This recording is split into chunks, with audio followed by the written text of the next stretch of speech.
Hello, good morning, good afternoon and good evening to all. मैं Rupinder Sachin कड़ियों welcome करता हूं हमारे एंड आपके beautiful channel that is chemistry Guruji foundation.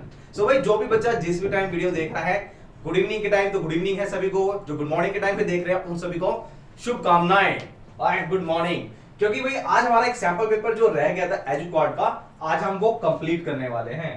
तो स्पेशल भाई एक भाई है, उसका नाम मुझे भी नहीं पता क्या नाम है उसका। भाई साहब इतने मैसेज कर दिए, इतने मैसेज कर दिए, इतने तो मेरे घर वाले भी नहीं करते हैं मैसेज। तो उस भाई के लिए स्पेशल ये सैंपल पेपर मैंने बनाया है अभी। बाकी ये सभी के लिए भाई, स्पेशल उसके लिए नहीं है, आप लोगों के लिए, सभी के लिए।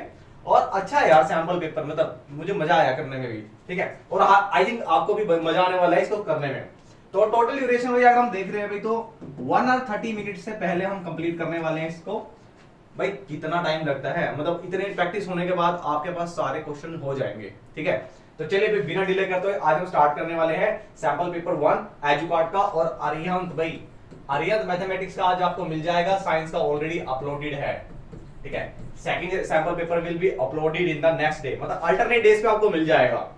चलिए भाई, पहले बात करते हैं सेक्शन ए में, जिसमें आपकी 2 मार्क्स के क्वेश्चन हम कंप्लीट करने वाले हैं। सारे के सारे 2 मार्क्स क्वेश्चन यहीं पे कवर होंगे सेक्शन ए में। तो 14 मार्क्स आपके यहां से पूरे पक्के होने वाले हैं भाई। क्वेश्चन नंबर फर्स्ट देखते हैं भाई। क्वेश्चन नंबर फर्स्ट में क्या करना है भाई, सबसे पहले होता है पेपर का रिप्रेजेंटेशन, और रिप्रेजेंटेशन के साथ भाई किस तरीके से आपको पेपर को टैकल करना है, ठीक है। अब जैसे बच्चे सबसे पहले सोचते हैं भाई इस टेबल में क्या गिवन है, बट टेबल में जो गिवन है भाई उसमें सबसे पहले आपको ये देखना है कि एग्जामिनर ने उस टेबल से क्वेश्चन क्या अराइज किया है, ठीक है। जैसे पहले क्वेश्चन देखते हैं, आइडेंटिफाई द एलिमेंट और elements will form covalent bonds. भाई इसमें से कौन सा कोवलेंट बॉन्ड बनाता है? तो भाई इस कोवलेंट बॉन्ड बनाने के लिए कंडीशन क्या है सबसे पहले? तो कोवलेंट बॉन्ड बनाने के लिए भाई कंडीशन है कि एक तो वो नॉन मेटल होना चाहिए। It means all the non metals form covalent bond, right. ये मैंडेटरी कंडीशन है भाई। नॉन मेटल जितने, यानी पेरियोडिक टेबल के, पेरियोडिक टेबल किस साइड है? पेरियोडिक टेबल का जो राइट साइड वाला पार्ट है उसमें आपको सारे नॉन मेटल्स मिलेंगे, और एक लाइन आपका है मेटलॉइड्स का। तो जितने भी आपके नॉन मेटल्स हैं वो सारे कोवलेंट बॉन्ड बनाएंगे। कोवलेंट बॉन्ड बनता कैसे है? It is formed by mutual sharing of electron, mutual sharing of electron. और ये वो इलेक्ट्रॉन्स होंगे जो म्यूचुअली शेयर होंगे, मतलब डोनेट नहीं होंगे, रिसीव नहीं होंगे, म्यूचुअली आप सब में शेयर किए होंगे, ठीक है। तो भाई पहला एलिमेंट हमारा P है, ये हमारा नंबर 8 आएगा। ये 11 का सोडियम, 17 पे क्लोरीन है, और ये हमारा नॉर्मल गैस एलिमेंट है आर्गन, जिसको हमने नाम दिया S। अब कहता है कौन सा कोवलेंट बॉन्ड बनाएगा इसमें से? तो कोवलेंट बॉन्ड बनाने के लिए सबसे पहले तो भाई नॉन मेटल होना चाहिए, ठीक है भाई। अब इसकी बात करते हैं तो मेटल है, तो ये ऑलरेडी कट हो चुका है। ये हमारा नोबल गैस एलिमेंट है, तो ये भी गया भाई। हमारे पास बचता है भाई 17 एंड 8 नंबर का, यानी element P and element R। अब वो पूछ रहा है कि किसके साथ कोवलेंट बॉन्ड बनाना है भाई? कोवलेंट बॉन्ड बनाएंगे भाई कार्बन के साथ। अब कार्बन है भाई, कार्बन का नंबर होता है 6, एटॉमिक कॉन्फ़िगरेशन 2-4, ये आ गया भाई कॉन्फ़िगरेशन 2-4, यानी 4 बॉन्ड बनाएगा कार्बन। अब P एलिमेंट की बात करते हैं भाई। P एलिमेंट था जिसकी कॉन्फ़िगरेशन थी 2 and 6। अब देखना बहुत इंपॉर्टेंट पार्ट है भाई, ये लास्ट में है भाई 6, ठीक है। इसको ऑक्टेट को फिल करने के लिए 2 इलेक्ट्रॉन्स की रिक्वायरमेंट है, यानी 2 इलेक्ट्रॉन्स कार्बन से लेगा। एंड ऑन द कॉन्ट्रेरी अगर हम बात करते हैं कार्बन की, कार्बन को अपने ऑक्टेट को फिल करने के लिए 4 इलेक्ट्रॉन की रिक्वायरमेंट है, ठीक है। इसको 4 की रिक्वायरमेंट है, इसको 2 की रिक्वायरमेंट है। तो अभी स्ट्रक्चर किस तरीके से बनने वाला है भाई देखते हैं। ये हमारा आ गया भाई carbon, and how many electron it has? 4, 1 2 3 4, right. चलिए अब बात करते हैं भाई हमारे P एलिमेंट की। तो P एलिमेंट किस तरीके से काम करने वाला है? P एलिमेंट के पास भाई आउटर मोस्ट शेल में 6 इलेक्ट्रॉन है, तो ये हमारा आ गया भाई P 6 बना रहे भाई, 1 2 3 4 5 6, ठीक है। अब देखो यहां से देखो, इतना समझना है कि कार्बन को 4 की रिक्वायरमेंट है, तो 2 की रिक्वायरमेंट तो ये पूरी कर देगा, लेकिन बाकी 2 की रिक्वायरमेंट कहां से होगी भाई? वो रिक्वायरमेंट पूरी होगी अनदर P से, यानी यहां पर 2 P कनेक्ट होंगे, ठीक है। 6 इलेक्ट्रॉन होंगे भाई, तो ये वाली बॉन्डिंग बनेगी इनके साथ सभी, और ये हमारी कोवलेंट बॉन्ड बनेगी, ठीक है, कोवलेंट बॉन्ड। अब ऑक्टेट कैसे फिल हो रहा है देखेंगे भाई। अब ये कार्बन है, इसको 4 है इसके पास 4 की शेयरिंग करेगा। तो कौन कौन सी शेयरिंग करेगा भाई? 1 2 3 4 5 6 7 8। तो ये भाई ये वाले इलेक्ट्रॉन्स म्यूचुअली शेयर होंगे कार्बन के लिए।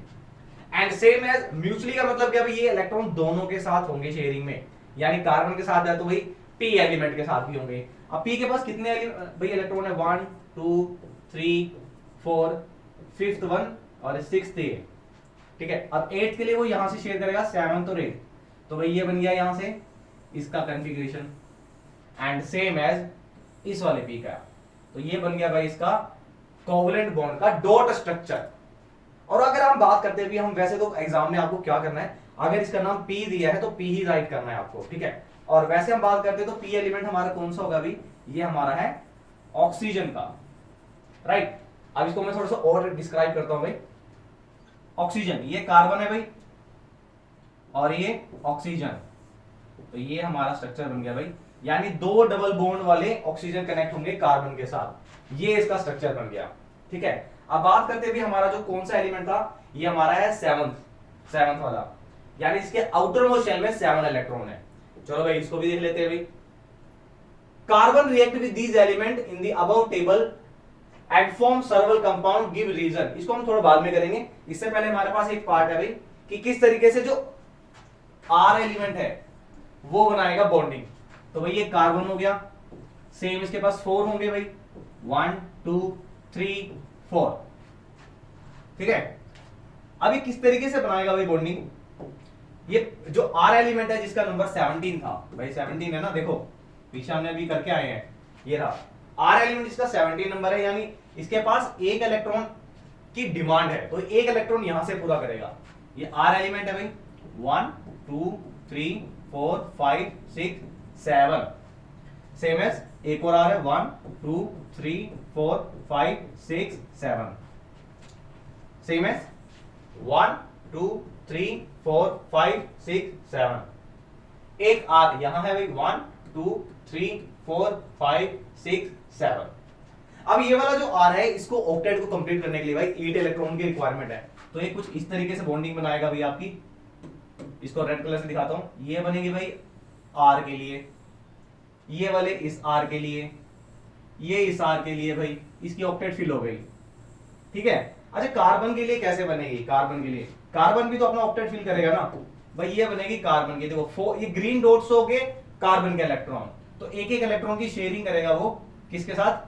आर वाले के साथ। तो ये भाई एक इलेक्ट्रॉन की शेयरिंग यहां से चल रही है।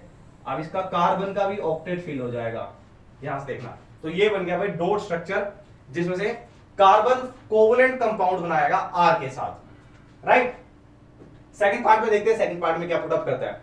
Carbon react with the elements in the above table to form several compounds, give suitable reason. यानी 1 मार्क्स में ये दोनों क्वेश्चन दिए हुए थे, A part and B part. Several compounds, तो बहुत सारे कंपाउंड बनाने की कैपेबिलिटी, यानी वर्सेटाइल नेचर है जो कार्बन का, वो किस वजह से है, यानी यूनिक सा नेचर क्यों है इसका?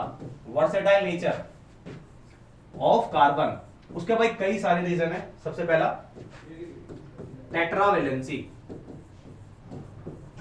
Carbon has a unique property of making 4 bond with the carbon and the neighbouring atom, यानी ये 4 बॉन्ड बना सकता है, और इसी 4 बॉन्ड बनाने की कैपेबिलिटी की वजह से वो क्या करता है भाई, बहुत सारे कंपाउंड बनाता है। वो साइक्लिक हो सकते हैं, चेन में हो सकते हैं, ब्रांच में हो सकते हैं, स्ट्रेट चेन रह सकते हैं।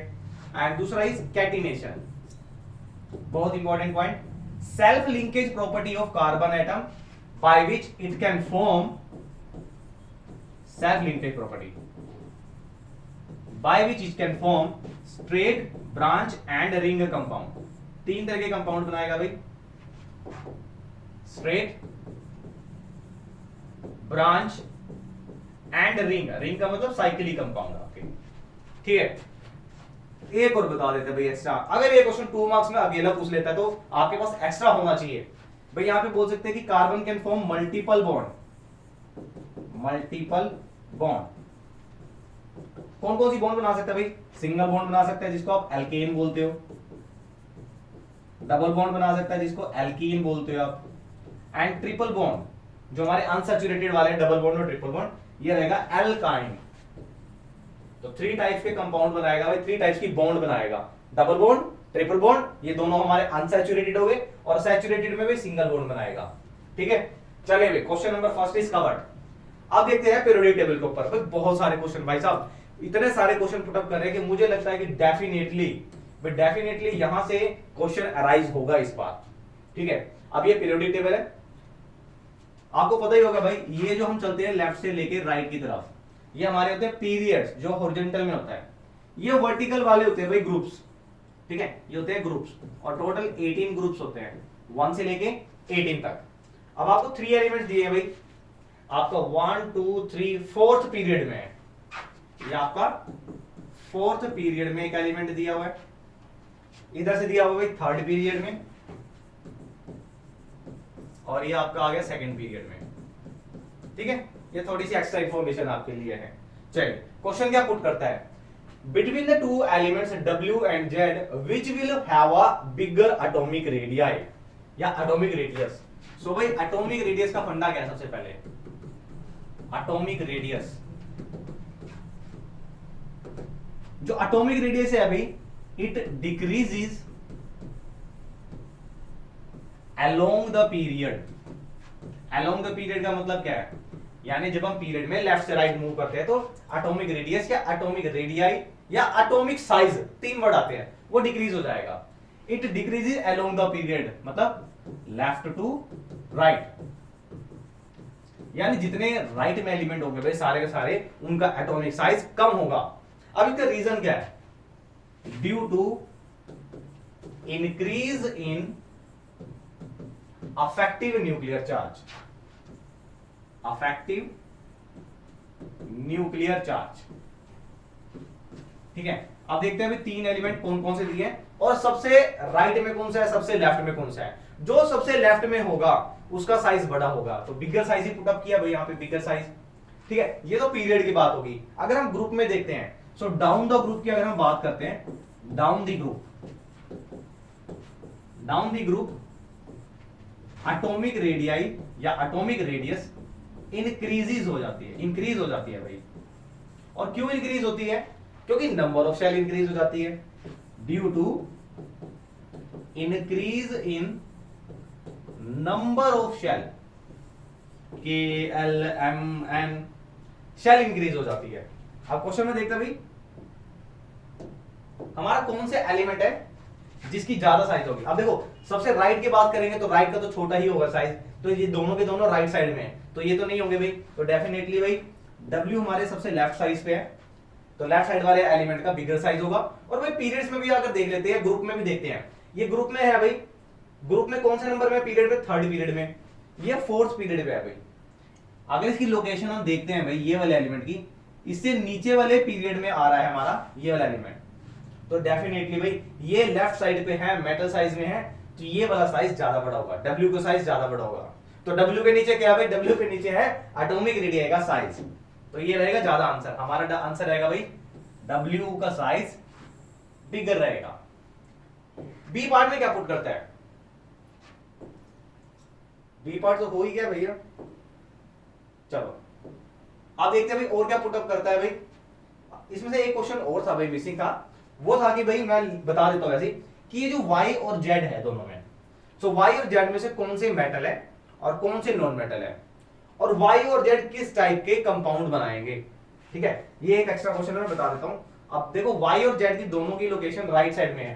ठीक है, तो राइट साइड का मतलब क्या है, राइट साइड में of periodic table, periodic table right side में भाई सारे के सारे कैसे होते हैं, नॉन मेटल। पहला क्वेश्चन नॉन मेटल होता है। बॉन्ड कैसी बनेगी भाई, कोवलेंट बॉन्ड बनेगी। ठीक है, Y और Z किस तरीके का कंपाउंड बनाएंगे दोनों मिलके। अगर टुगेदर की बात करते हैं भाई, Y और Z ये किस तरीके का कंपाउंड बनाएंगे आपस में मिलके, तो आपस में भाई कैसे कंपाउंड बनाएंगे भाई। Y हमारा कौन से नंबर पे था भाई, देखते हैं। Y हमारा नंबर है 16, Z हमारा है 17 नंबर पे। Y हमारा है भाई 16 पे, Z 17 पे। अगर कॉन्फ़िगरेशन हम देखते हैं भाई, कितनी वैलेंसी होगी Y की, Y की वैलेंसी होगी भाई 2, इसको 2 की रिक्वायरमेंट है। ठीक है, तो Y की वैलेंसी होगी भाई 2, जेड की कितनी हो गई भाई 17 नंबर है 287, इसको एक की रिक्वायरमेंट है, इसकी वैलेंसी है भाई एक, तो क्रॉस मल्टीप्लाई कर दो भाई, कैसे कंपाउंड बनेगा भाई, ये बनेगा YZ2, तो ये कंपाउंड बनेगा भाई। अगर दोनों मिलके कंपाउंड बना रहे हैं कोवलेंट कंपाउंड, तो कोवलेंट कंपाउंड क्या होगा YZ2, समझ गए। चलो अब देखते हैं नेक्स्ट क्वेश्चन, क्वेश्चन नंबर 3। और क्वेश्चन नंबर 3 भाई बायोलॉजी पार्ट से इतना इजी पार्ट है भाई, मैं एक फ्लो चार्ट में बताने वाला हूं आपको।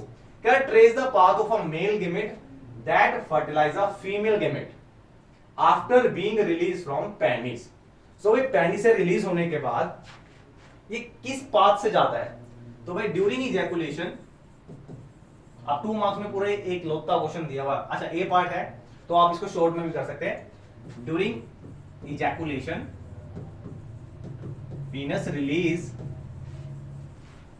sperm which get entered through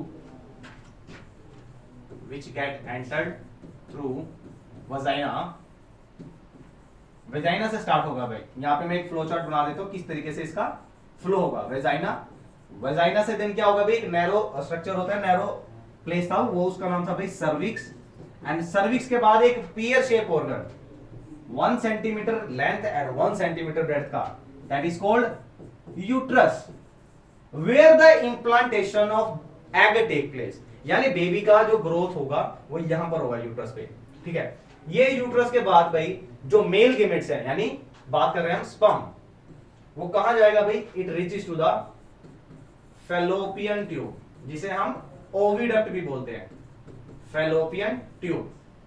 अब इस फैलोपियन ट्यूब के अंदर भाई एग जो पहुंचेंगे फ्रॉम द ओवेरी, भाई यहां से कुछ इस तरीके का डायग्राम होता है ना आपका, ये कुछ इस तरीके का डायग्राम है, और यहां होता है ओवेरी। सो ओवेरी में से जब भाई एग से रिलीज होगा वो डायरेक्टली जाता है भाई इस वाली ट्यूब में, फनल ट्यूब में। ये 12 सेंटीमीटर की जो फनल ट्यूब है जिसको हम बोलते हैं ओविडक्ट या फैलोपियन ट्यूब, इस फैलोपियन ट्यूब में ही एग होगा, यानी ये पैसेज है एग का। अब क्वेश्चन में क्या पुट कर रहा है कि जब एग रिलीज होगा और यहां से पीनस से रिलीज होगा मेल गेमेट यानी स्पर्म, तो पाथ बताना है कहां पे फर्टिलाइज होगा। So it is the site of fertilization, ये वो जगह है जहां पे एग फर्टिलाइज होगा, और फर्टिलाइज होने के बाद this egg is called zygote which fall into the uterus for the nourishment, जो नरिशमेंट के लिए कहां जाएगा, यूट्रस में जाएगा, ठीक है। बहुत सिंपल सा, बहुत इजी क्वेश्चन है भाई। मतलब इतने सारे क्वेश्चन ऑब्जर्व कर रहे हैं तो इतना तो पता लग ही गया है कि आपका रिप्रोडक्शन पार्ट में से, फीमेल रिप्रोडक्टिव पार्ट में से क्वेश्चन बनेगा बहुत ज्यादा। ट्रिपल स्टार ले लो भाई, बनेगा ही बनेगा फीमेल रिप्रोडक्टिव पार्ट पे। चलिए, state the number of set of chromosomes present in zygote, ये 1 मार्क्स में है भाई, फर्स्ट मार्क्स में पहला क्वेश्चन था, सेकंड मार्क्स बी पार्ट फिर अगेन 1 मार्क्स में है। क्या है, state the number of chromosomes present in zygote. अब जाइगोट क्या होता है अभी बताया मैंने आपको भाई, जाइगोट होता है आपका फर्टिलाइज्ड एग, राइट। अब ये मेल है भाई, it has 23 pair of chromosomes, 22 XX या XX आएगा, ठीक है, एंड फीमेल है 23 पेयर ऑफ XX। अब होगा क्या भाई, during the gamete formation only haploid cells are form, यानी जो नंबर ऑफ क्रोमोसोम्स होंगे इनके पास 2n क्रोमोसोम्स है। अगर मेल के पास 2n क्रोमोसोम्स हैं, फीमेल के पास भी 2n क्रोमोसोम्स हैं, तो हैप्लॉइड सेल्स, हैप्लॉइड का मतलब भी सिंगल सेल निकलेगी यहां से। अगर इनके पास क्रोमोसोम्स X निकल रहा है मान लो यहां से, तो 2n में से सिर्फ एक इलेक्ट्रॉन कहां से आ गया भाई, करंट से उड़ाओगे, n यानी half number of chromosomes release होंगे। सेम एज फीमेल की बात करते हैं, फीमेल में से भी भाई same n number of chromosomes यानी हाफ क्रोमोसोम्स ही जाएंगे, and when there will be a fertilisation और fusion, then total number of chromosomes is are 23 plus 23 means 46, यानी 2n। अभी डायप्लॉइड सेल बन गया, डायप्लॉइड सेल्स यानी 2 ट्वाइस सेल्स हो गया, हाफ क्रोमोसोम्स यहां से निकले, हाफ क्रोमोसोम्स यहां से निकले, ठीक है। ये हैप्लॉइड निकल रहे हैं यहां से, यार X क्रोमोसोम्स आएगा, अगर यहां से मानते हैं यहां से भी X आ रहा है, अब ये हो गया भाई डायप्लॉइड सेल, ठीक है, वो कह रहा है कि कितने सेट्स क्रोमोसोम से निकलते हैं, 1 sets from the each male and female, यानी पेरेंट्स में से एक ही सेट क्रोमोसोम होता है। अच्छा, एक क्वेश्चन और बनता है यहां से भाई, रेशियो बतानी है। ये क्वेश्चन मैंने कहीं सैंपल पेपर्स में देखा है, इसको हम यहीं कवर करेंगे कि भाई जाइगोट की और नंबर ऑफ क्रोमोसोम्स में कितनी रेशियो होती है। भाई एक क्रोमोसोम से निकल रहा है, अगर जाइगोट के अंदर 2 क्रोमोसोम्स होते हैं पेरेंट्स के, मदर के भी और फादर के भी, तो वहां रेशियो रहेगी भाई 1:2। इस चीज का ध्यान रखना, कुछ सैंपल पेपर्स में ये क्वेश्चन पुट अप किया हुआ था। ठीक है, ये पेरेंट्स के, ये हैप्लॉइड है, ये डायप्लॉइड है। चलिए 1 मार्क्स कवर। आप देखते हैं 4th question. Rajesh observed the patch of greenish black powdery mass on a stale piece of bread. Right? Name a organism responsible for the specific mode of asexual reproduction. भाई बहुत बार study की है, और अगर आप मेरा वन शॉट देखेंगे या वहां पे डिटेल नोट्स में जाएंगे तो ये पूरा का पूरा मैंने एक्सप्लेन किया हुआ है। ठीक है, वहां पे ग्रीनिश ब्लैक पाउडरी सब्सटेंस, ये मास क्या है, ये है भाई आपका राइजोपस। और ये कौन से आसेक्सुअल मोड से हो रहा है भाई, the mode of reproduction will be mode of reproduction, ये रहेगा भाई आसेक्सुअल मोड में। कौन सा हो रहा है भाई, स्पोर फॉर्मेशन, स्पोर फॉर्मेशन। तो spore formation mode of reproduction है आसेक्सुअल का। ठीक है, और ये ब्लैक जो मास है ये क्या है, ये राइजोपस होता है। ठीक है, ये इसका फर्स्ट पार्ट पुट अप किया है। सेकंड पार्ट में देखते हैं बी पार्ट में क्या पुट करता है, name it's vegetative and reproductive parts, ये भी 1 मार्क्स में दिया हुआ भाई। ठीक है, दोनों 2 मार्क्स है टोटल। अच्छा, यहां पे अगर हम वेजिटेटिव की बात करते हैं, वेजिटेटिव, तो अगर आपने डायग्राम देखा होगा भाई स्पोर फॉर्मेशन में, तो कुछ वो इस तरीके का होता है भाई, ये इस तरीके का, ओम फो, ये इस तरीके का, ये आ गया भाई ओम फो, ये आ गया। तो ये वाला जो स्ट्रक्चर है भाई, ये नीचे वाला जो यहां से मीटिंग हो रही है, ठीक है, ये आ गया भाई ऊपर वाला रिप्रोडक्टिव पार्ट। जो नीचे वाला पार्ट है इसको बोलते हैं हाइफा, HYPHAE हाइफा, ये होता है भाई वेजिटेटिव पार्ट। तो वेजिटेटिव पार्ट में आ गया भाई हाइफा। एंड रिप्रोडक्टिव पार्ट में भाई, रिप्रोडक्टिव पार्ट में कौन सा पार्ट होगा भाई, ये वाला जो पार्ट है स्पोर फॉर्मेशन में, इसको बोलते हैं स्पोरेंजियम, स्पोरेंजियम। ये ही रिप्रोडक्टिव यूनिट होती है, ये reproductive unit. When this outer coating can burst, the number of sexual unit, sexual नहीं, reproductive unit fall on the soil and produce। तो ठीक है, ये जो छोटी छोटी रिप्रोडक्टिव यूनिट्स हैं, ये रिप्रोडक्टिव यूनिट्स इस बस्ट होने के बाद निकल जाती है and form the number of cells. तो ये हो गया भाई रिप्रोडक्टिव पार्ट स्पोरेंजियम, जिसके अंदर स्पोर्स होते हैं। ये हो गया भाई वेजिटेटिव पार्ट। तो पूरा हेडिंग के साथ देना है कि रिप्रोडक्टिव पार्ट कौन सा है एंड वेजिटेटिव पार्ट कौन सा है। रिप्रोडक्टिव पार्ट हो गया भाई स्पोरेंजियम। देखो कितने छोटे छोटे बच्चों वाले क्वेश्चन दिए भाई, अगर डायग्राम बनाएंगे तो सोने पे सुहागा हो जाएगा, मतलब एग्जामिनर से एक नंबर भी नहीं छूटेगा, मतलब उसको देना ही पड़ेगा भाई। जब इतना डायग्राम बना दिया, एग्जांपल दे दिया, यहाँ पे पॉइंट्स में दे सकते हैं आप ये, because representation matters a lot. चलिए आप देखते हैं नेक्स्ट पार्ट। नेक्स्ट पार्ट रहता है भाई और में है, N asexual reproducing species, if a trait X exists in 5% of population and a trait Y exists in 70% of the same population, then which of the trait is likely to have arisen earlier। भाई ये 2016 और 17 वाला जो batch था, 18 वाला था, उसमें भी ये क्वेश्चन इस तरीके से ही पुट अप किया था, थोड़ा सा राउंड अबाउट में। वो कहता भी एक कैरेक्टर्स है, एक पॉपुलेशन है पहले 100%, ठीक है, उस पॉपुलेशन में 5% कैरेक्टरिस्टिक कहां है भाई, ये रहा, if a trait x existing 5% of population, यानी जो एक्स वाला ट्रेट है, यानी एक्स वाले कैरेक्टरिस्टिक्स हैं, वो सिर्फ 5% पॉपुलेशन में आ रहे हैं, ठीक है, और जो वाई वाले कैरेक्टरिस्टिक्स हैं, it is dominating in most of the population, यानी 70% पीपल में कौन से कैरेक्टर्स आ रहे हैं, वाई वाले कैरेक्टर्स आ रहे हैं। तो वो पुट अप कर रहा है कि भी कौन सा ट्रेट है which likely to have arisen earlier, मतलब नेक्स्ट जनरेशन में भी क्यों आएगा, कौन सा आएगा और क्यों आएगा। तो भाई आंसर है भाई जो वाई ट्रेट है, Y trait will be appear in earlier generation. अब ऐसा क्यों है? तो सबसे पहले भाई क्वेश्चन के स्टार्टिंग में ही आंसर दिया हुआ भाई आसेक्सुअली रिप्रोडक्शन। तो आसेक्सुअल मोड ऑफ रिप्रोडक्शन में वेरिएशन नहीं होती है। वेरिएशन का मतलब during the replication of DNA उस डीएनए में रीएस्टैब्लिशमेंट नहीं हो पाती है, ठीक है। और रीएस्टैब्लिशमेंट नहीं हो पाती यानी चेंज नहीं होगा। चेंज नहीं होगा तो जैसे कैरेक्टर पेरेंट के थे सेम आइडेंटिकल कैरेक्टर भी नेक्स्ट प्रोजेनी को ट्रांसफर हो रहे हैं। यानी अगर हम बात करते हैं कि वाई ट्रेट्स थे, वाई ट्रेट्स भी पेरेंट्स के अंदर है। नाउ ड्यूरिंग दी रेप्लिकेशन बोल लीजिए या डीएनए कॉपिंग, तो क्या होगा? डीएनए कॉपिंग में क्या होगा? No reestablishment of genes, which means no variation. No variation means same characters will transfer. Same characters और traits कह लीजिए आप, same traits will be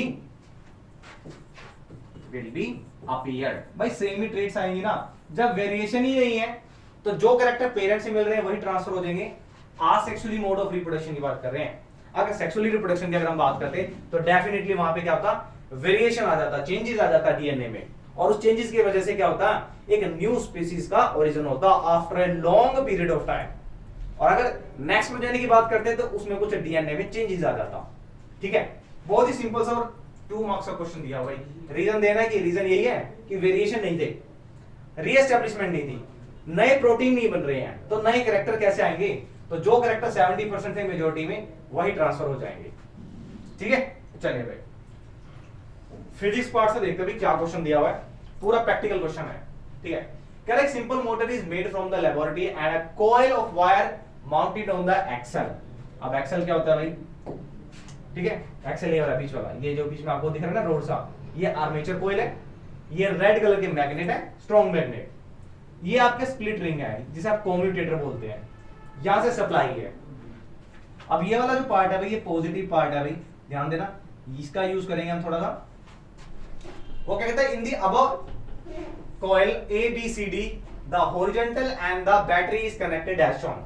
ये डायग्राम आपको ऑब्जर्व करना है। अब इस डायग्राम के बाद क्वेश्चन क्या पुट करता है? For this position state the direction of force on the arm AB।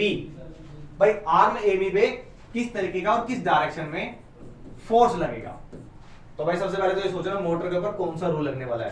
तो फ्लेमिंग का भाई, फ्लेमिंग जी का लेफ्ट हैंड रूल लगेगा। लेफ्ट हैंड रूल किसके ऊपर बताना है भाई? AB आर्म के ऊपर बताना है। तो AB आर्म देख लेते हैं भाई। अब देखो ये हमारा लेफ्ट हैंड रूल है, ठीक है। तो if you hold our hand such like that, the thumb, forefinger and central finger are perpendicular to each other, then क्या होगा? If this forefinger show the direction of magnetic field, ये हमारा magnetic field जा रहा है भाई north से south, and current show the central finger show the direction of current. अब ये पॉजिटिव टर्मिनल है तो यानी करंट कुछ इस डायरेक्शन में चल रहा होगा, ठीक है ना। ये हमारा हो गया भाई मैग्नेटिक फील्ड। अगर CD की बात करते हैं, करंट जा रहा है नीचे, तो मोशन किधर है भाई? अपवर्ड डायरेक्शन में CD का। बट क्वेश्चन में क्या पुट किया है भाई? AB का, तो उसका रिवर्स भाई AB में है, ठीक है ना। मैंने क्या कि भाई AB की बात नहीं की, मैंने CD की बात करी है, तो CD का अपोजिट होगा AB के अंदर। रिपीट करते हैं, देखो भाई ये चल रहा है भाई मैग्नेटिक फील्ड, ये करंट है, देखो करंट डाउनवर्ड जा रहा है, ये जा रहा है मैग्नेटिक फील्ड, तो CD की डायरेक्शन अपवर्ड में है, यानी CD कॉइल ऊपर की तरफ आएगी। CD अपवर्ड आएगी तो AB कहां जाएगी? सिंपल है, डाउनवर्ड डायरेक्शन में। तो आंसर आएगा भाई डायरेक्शन ऑफ फोर्स क्या होगी भाई? Downward direction. कितना सिंपल क्वेश्चन, फ्री का क्वेश्चन।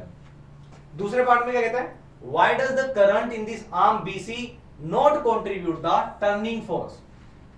भाई जब ये कोयल, जिसे हम आर्मेचर कोयल कह रहे हैं, कह रहा है ये जो BC वाला पार्ट है, ये वाला पार्ट है, ये पार्ट इस कोयल को टॉर्क प्रोड्यूस करने में, रोटेटिंग मोशन प्रोड्यूस करने में कोई भी कंट्रीब्यूशन नहीं कर रहा है। तो इसका रीजन क्या है? तो रीजन भाई ये है क्योंकि यहां पर मैग्नेटिक फील्ड यानी B and current, these are parallel to each other. और जब ये पैरेलल हो जाते हैं तो भाई कोई भी इफेक्ट प्रोड्यूस नहीं होता है। ये मैंने आपको फिजिक्स की टर्म में बता दिया था। फॉर्मूला क्या था? F is equal to B I L sine theta. Length तो भाई सेम रहेगी। अब जो मैग्नेटिक फील्ड है और करंट है इसकी डायरेक्शन सेम है, पैरेलल है, यानी एंगल आपका थीटा क्या है भाई? जीरो। तो थीटा जीरो होते भाई साइन जीरो जीरो, सारी क्वांटिटी जीरो हो गई, यानी कोई भी फोर्स या कोई भी मोशन नहीं है कॉइल के अंदर। ठीक है, तो ये ब्यूटीफुल, इससे ब्यूटीफुल आंसर नहीं होगा भाई। पूरा कैलकुलेशन आपने बता दिया फिजिक्स का कि क्या रीजन रहा है और किस रीजन की वजह से फोर्स प्रोड्यूस होगा। अब करंट और मैग्नेटिक फील्ड दोनों ये आप भाई पैरेलल है, पैरेलल होने से एंगल जीरो तो सब कुछ जीरो है ना भाई। चलो ये रहा आपका सेकंड आंसर 1 मार्क्स में। इसको एक्सप्लेन कर सकते हैं आप एक लाइन में कि फोर्स यानी मोशन क्यों है, क्योंकि मैग्नेटिक फील्ड और current these are parallel to each other in the same direction. चलिए अब आ गया भाई सोलेनोइड से क्वेश्चन। ये और पार्ट में दिया हुआ है, और पार्ट में देखते हुए क्वेश्चन में क्या कहता है। A circuit contain a battery, variable resistor and a solenoid। बिल्कुल दिख रहा है भाई, ये हमारा हो गया वेरिएबल रेजिस्टर, जिसको आप रियोस्टैट बोल देते हैं, रियोस्टैट। ये आ गया भाई बैटरी, पॉजिटिव नेगेटिव, ये आपका solenoid, and these are the magnetic field lines, right. Now show that the magnetic field pattern will produce in the circuit in the solenoid. तो डेफिनेटली भाई बिल्कुल सही है, मैग्नेटिक फील्ड पैटर्न बन रहा है। अब क्वेश्चन क्या कहता है भाई वो, state how the magnetic field pattern indicates region where the magnetic field is stronger। यानी इसमें मैग्नेटिक फील्ड कहां पर स्ट्रॉन्गर होगा। तो स्ट्रॉन्गर का मतलब है क्या अभी, वहां पे क्राउडेड होनी चाहिए मैग्नेटिक फील्ड लाइन। सो भाई ये वाला जो रीजन है जहां पे मैग्नेटिक फील्ड लाइंस के बीच में गैप कम है, ठीक है, क्राउडेड है, that region is a strong magnetic field region. और जहां पे भाई गैप ज्यादा आ जाएगा it means it has poor magnetic effect. यहां पे magnetic effect, magnetic strength poor होगी। ठीक है, तो आंसर क्या रहेगा भाई, magnetic field strength is stronger where the field lines are crowded, whereas the field lines have space, that region has poor magnetic strength, या मैग्नेटिक फील्ड कह लीजिए, वहां पे मैग्नेटिक फील्ड की स्ट्रेंथ कम होगी। बहुत बेहतरीन आंसर। चलते हुए नेक्स्ट क्वेश्चन पे, बी पार्ट पे। What happened to the magnetic field when the current in the circuit is reverse? ये भी 1 मार्क्स में है भाई, तो आपको पूरा आंसर एक्सप्लेन करना है तरीके से कि when the current in the circuit is reverse, तो क्या होगा, then magnetic poles are also get reversed। जब भाई पोलैरिटी चेंज करेंगे तो पोलैरिटी चेंज करने से सोलेनोइड के पोल्स भी चेंज हो जाएंगे। ठीक है ना, बेहतरीन आंसर। चलते हैं नेक्स्ट क्वेश्चन पे, और ये 7वां क्वेश्चन हमारा आ गया भाई एनवायरनमेंट चैप्टर से। अच्छे नोट्स, वन शॉट्स, पीवाई के उस देखने हैं तो प्लेलिस्ट देख लेना भाई, एक भी क्वेश्चन नहीं छूटेगा आपका, डैम श्योर अबाउट इट। चलो, वो कह रहा है DDT are spread in a lake to regulate the breeding of mosquitoes. Mosquitoes आ रहे हैं, मस्किटोज को किल करने के लिए भाई क्या किया भाई, डीडीटी का स्प्रे कर दिया है। ठीक है, now how would it affect the trophic level. भाई ये जो ट्रॉपिक लेवल है डिफरेंट, इनको ये कैसे अफेक्ट करेगा in a food chain associated with the lake. Justifies your answer. ठीक है, और कुछ पुटअप करता है, देखते भाई, नहीं करता भाई। तो वो कह रहा है कि how would it affect the trophic level in a food chain. तो ट्रॉपिक लेवल कैसे अफेक्ट होगा भाई, trophic level will get affected as these harmful chemical, कौन सा केमिकल की बात कर रहे हैं, DDT, get accumulated in each tropic level,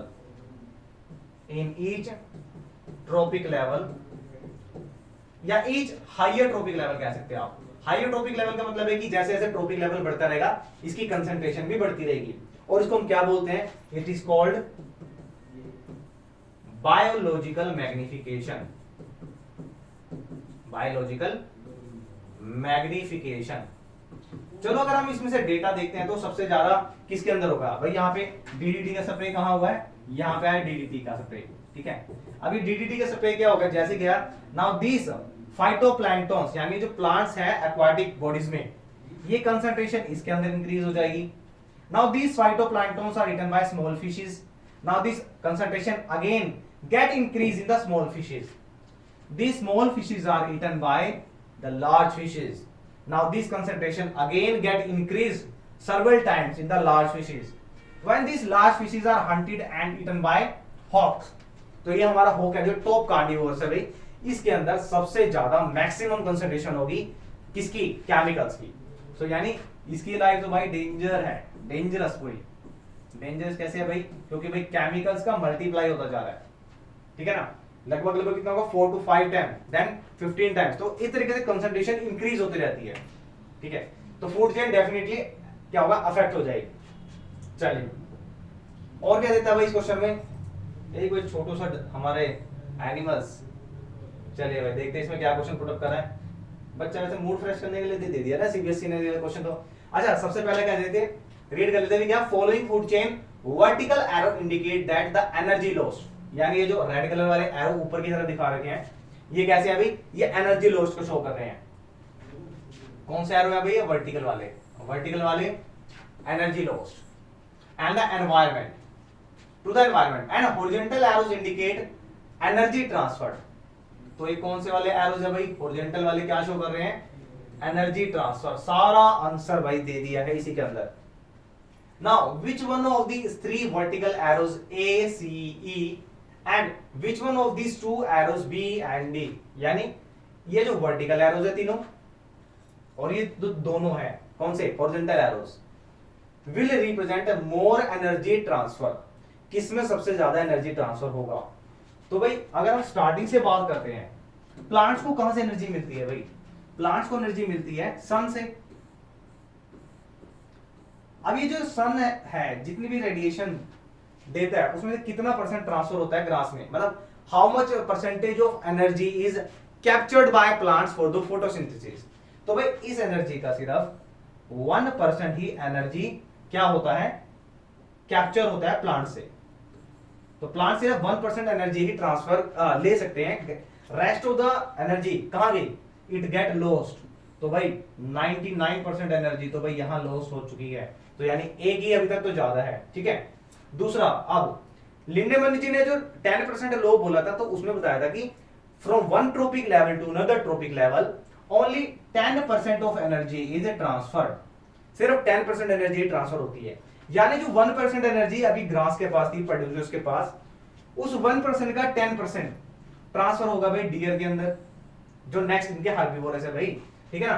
तो अब 10% है भाई, दूसरा क्या होगा फिर अगेन 10% लो होगा, अभी 10% गया भाई डियर के पास, deer utilises the 10% of this energy and waste 90% of the energy, या लॉस एनर्जी कहते हैं, ठीक है। अब यहां पे सबसे ज्यादा लॉस हुई थी भाई, उसका 10% यहां गया, उसका 10% यूज होने के बाद इतना परसेंट लॉस हो गया, फिर ये 10% एनर्जी ट्रांसफर कर देगा टाइगर तक। तो कहने का मतलब है, मीनिंग है, तात्पर्य है भाई, जितनी एनर्जी आ रही है मैक्सिमम आ रही है भाई ग्रास में, प्रोड्यूसर्स में, या और मैक्सिमम लॉस भी यही हो रही है ए में। तो यहां पे आ जाएगा भाई ए में सबसे ज्यादा लॉस हो रहा है एनर्जी का इन द वर्टिकल एरोस। अगर हॉरिजॉन्टल एरोस की बात करते हैं भाई, 10% जो एनर्जी यहां पे थी वो भाई 10% इसको मिली है, और उसकी भी 10% भाई टाइगर पे गई है, यानी एनर्जी तो भाई डिक्रीज हो रही है, ठीक है। तो सबसे ज्यादा एनर्जी किसके पास थी, ए के पास वर्टिकल एरोस में, हॉरिजॉन्टल एरो में बी के पास, ठीक है। B has the maximum energy and minimum कहां पर होगी भाई, मिनिमम अब टाइगर तक गई है भाई, टाइगर पे जितनी भी एनर्जी गई है उसका ही 10% आगे जाएगा। तो यानी अगर हम देखते हैं फूड चेन में जो लास्ट वाले ऑर्गेनिज्म होते हैं उनके पास तो बहुत ही less amount of energy available होती है, क्योंकि मैक्सिमम से मैक्सिमम तो लॉस हो जाती है, ठीक है। तो ए के पास मैक्सिमम एनर्जी ट्रांसफर है, मतलब लॉस हुआ है, अवेलेबल किसके पास है भाई, ग्रास के पास है, और हॉरिजॉन्टल में भाई बी के पास डी से ज्यादा एनर्जी है, ठीक है, और उसका 10% डी पे जाएगा। चलिए इजी क्वेश्चन था भाई, सिर्फ कंसेप्ट को समझना है, टॉपिक वही है सारे के सारे। तभी बोलते हैं कि एनसीईआरटी को इजीली कैसे रीड करना है, तो उसके लिए भाई वन शॉट देख लेना, पूरे डिटेल में कंसेप्ट बताया हुआ है, ठीक है ना। चलो अब देखते हैं हमारा नेक्स्ट क्वेश्चन क्या पुट किया हुआ है। दोबारा से भी पीरियोडिक टेबल पे है और क्वेश्चन नंबर 8 है, और क्वेश्चन नंबर 8 का मतलब क्या, अभी हमारे 3 मार्क्स वाले क्वेश्चन स्टार्ट हो रहे हैं। चलिए, choose an element from the periodic period third of the modern periodic table that matches and description given below in each instance. Give reason of your choice. भाई ये सारी चीजें मैं आपको पहले ही बता चुका हूँ। ये हमारे जो हॉरिजॉन्टल होते हैं ये हमारे होते हैं पीरियड्स, वर्टिकल वाले होते हैं ग्रुप्स। अब आपको कितने एलिमेंट दिए, ये ग्रुप 1 में दिया हुआ है, ग्रुप 1 में 2 एलिमेंट दिए, लिथियम सोडियम। ये ग्रुप 14 में है, कोवलेंट बॉन्ड बनाने वाले कार्बन सिलिकॉन। ये 16 वाले दे दिए हमारे पास। अब क्वेश्चन क्या पुट करता है भाई, it has a similar structure to diamond. तो भाई सबसे पहले तो आपको ये पता होना चाहिए भाई, कार्बन चैप्टर अगर स्टडी किया है तो एलोट्रोप के बारे में जरूर पता होगा आपको, ठीक है। एलोट्रोप कि भी एक ही एटम का नंबर ऑफ फॉर्म्स में एग्जिस्ट करना, ठीक है। लाइक कार्बन की बात कर रहे हैं तो डायमंड हो गया, ग्रेफाइट हो गया, फुलरिन हो गया, तो ये एक तरीके का एलोट्रोप है कार्बन का। अब कार्बन का नंबर कितना होता है 6, इलेक्ट्रॉनिक कॉन्फ़िगरेशन 2 4। अब वो कह रहा है it has the similar structure of diamond. Diamond यानी कार्बन, कार्बन के जैसा सिमिलर स्ट्रक्चर कहां पे है भाई, भाई सिमिलर स्ट्रक्चर तो सिर्फ ग्रुप में ही होता है। तो कार्बन वाले ग्रुप में देखेंगे भी कौन सा एलिमेंट है, ये रहा भाई सिलिकॉन। सो आंसर आएगा भाई silicon has same structure of carbon. अब क्यों है देख लेते हैं भाई, क्यों का आंसर भी पता होना चाहिए। अभी मैंने बताया कि कार्बन के पास कितने इलेक्ट्रॉन है, आउटर में शेल में 4 है, कार्बन के पास 2 and 4। सिलिकॉन का नंबर क्या है भाई 14। तो देखते हैं 2 8 4। Now this both of this two element have 4 number of electrons in the outer most shell. दोनों के पास भाई 4 नंबर ऑफ इलेक्ट्रॉन्स हैं। तो भाई दोनों का स्ट्रक्चर भी सेम होगा, दोनों की नंबर ऑफ शेल भी सेम है, दोनों के वैलेंस इलेक्ट्रॉन भी सेम है। It has valency as lithium. भाई लिथियम की जैसी वैलेंसी किसके पास है, वैलेंसी भाई अब ग्रुप में सबकी सेम होती है। यानी अगर हम बात करते हैं भाई ग्रुप 1 की, तो ग्रुप 1 में भाई ऊपर से लेकर नीचे तक सभी एलिमेंट की वैलेंसी सेम रहती है। Reason being because all these elements have same number of valence electron या same valence electron in outer shell। तो जो भाई लिथियम की वैलेंसी है उसके नीचे वाले एलिमेंट की भी उतनी होगी, ठीक है ना। अब लिथियम की वैलेंसी कितनी होती है भाई, लिथियम का नंबर होता है 3, इसकी कॉन्फ़िगरेशन हुई 2 1। ये एक मेटल है भाई, तो एक इलेक्ट्रॉन है इसके पास आउटर में शेल में। सोडियम की बात करते हैं 11 नंबर होता है, तो वो 2 8 1, इसके पास भी 1 इलेक्ट्रॉन है, दोनों के पास 1 इलेक्ट्रॉन है, तो वैलेंसी सेम है। हेलिना ने करी, उसके बाद पोटेशियम, रोबिडियम, सीजियम, फ्रेंशियम, ये जितने भी एलिमेंट है सारे के सारे जो हमारे ग्रुप 1 में है, इन सभी के लास्ट में भाई एक इलेक्ट्रॉन एक्स्ट्रा होगा, ठीक है। चलिए अब देखते हैं सी पार्ट। भाई ये हो गया हमारा क्वेश्चन, ये पार्ट हो गया। थर्ड पार्ट में देखते हैं, it has variable valency. Variable का मतलब चेंजिंग वैलेंसी है, and is a member of oxygen family. ये ऑक्सीजन फैमिली में आ रहा है भाई, ऑफ ग्रुप नंबर 16। तो ग्रुप नंबर 16 देखते हैं कहां है भाई, ये हमारा है ग्रुप नंबर 16। ये हमारा ऑक्सीजन हो गया। तो और तो कोई बचे नहीं है भाई, सिलिकॉन का क्वेश्चन आ चुका है, लिथियम सोडियम का आ चुका है, कौन सा बचा हमारे पास, एस सल्फर। तो सल्फर की जो भाई वेरिएबल वैलेंसी है अब कैसे है देखते हैं।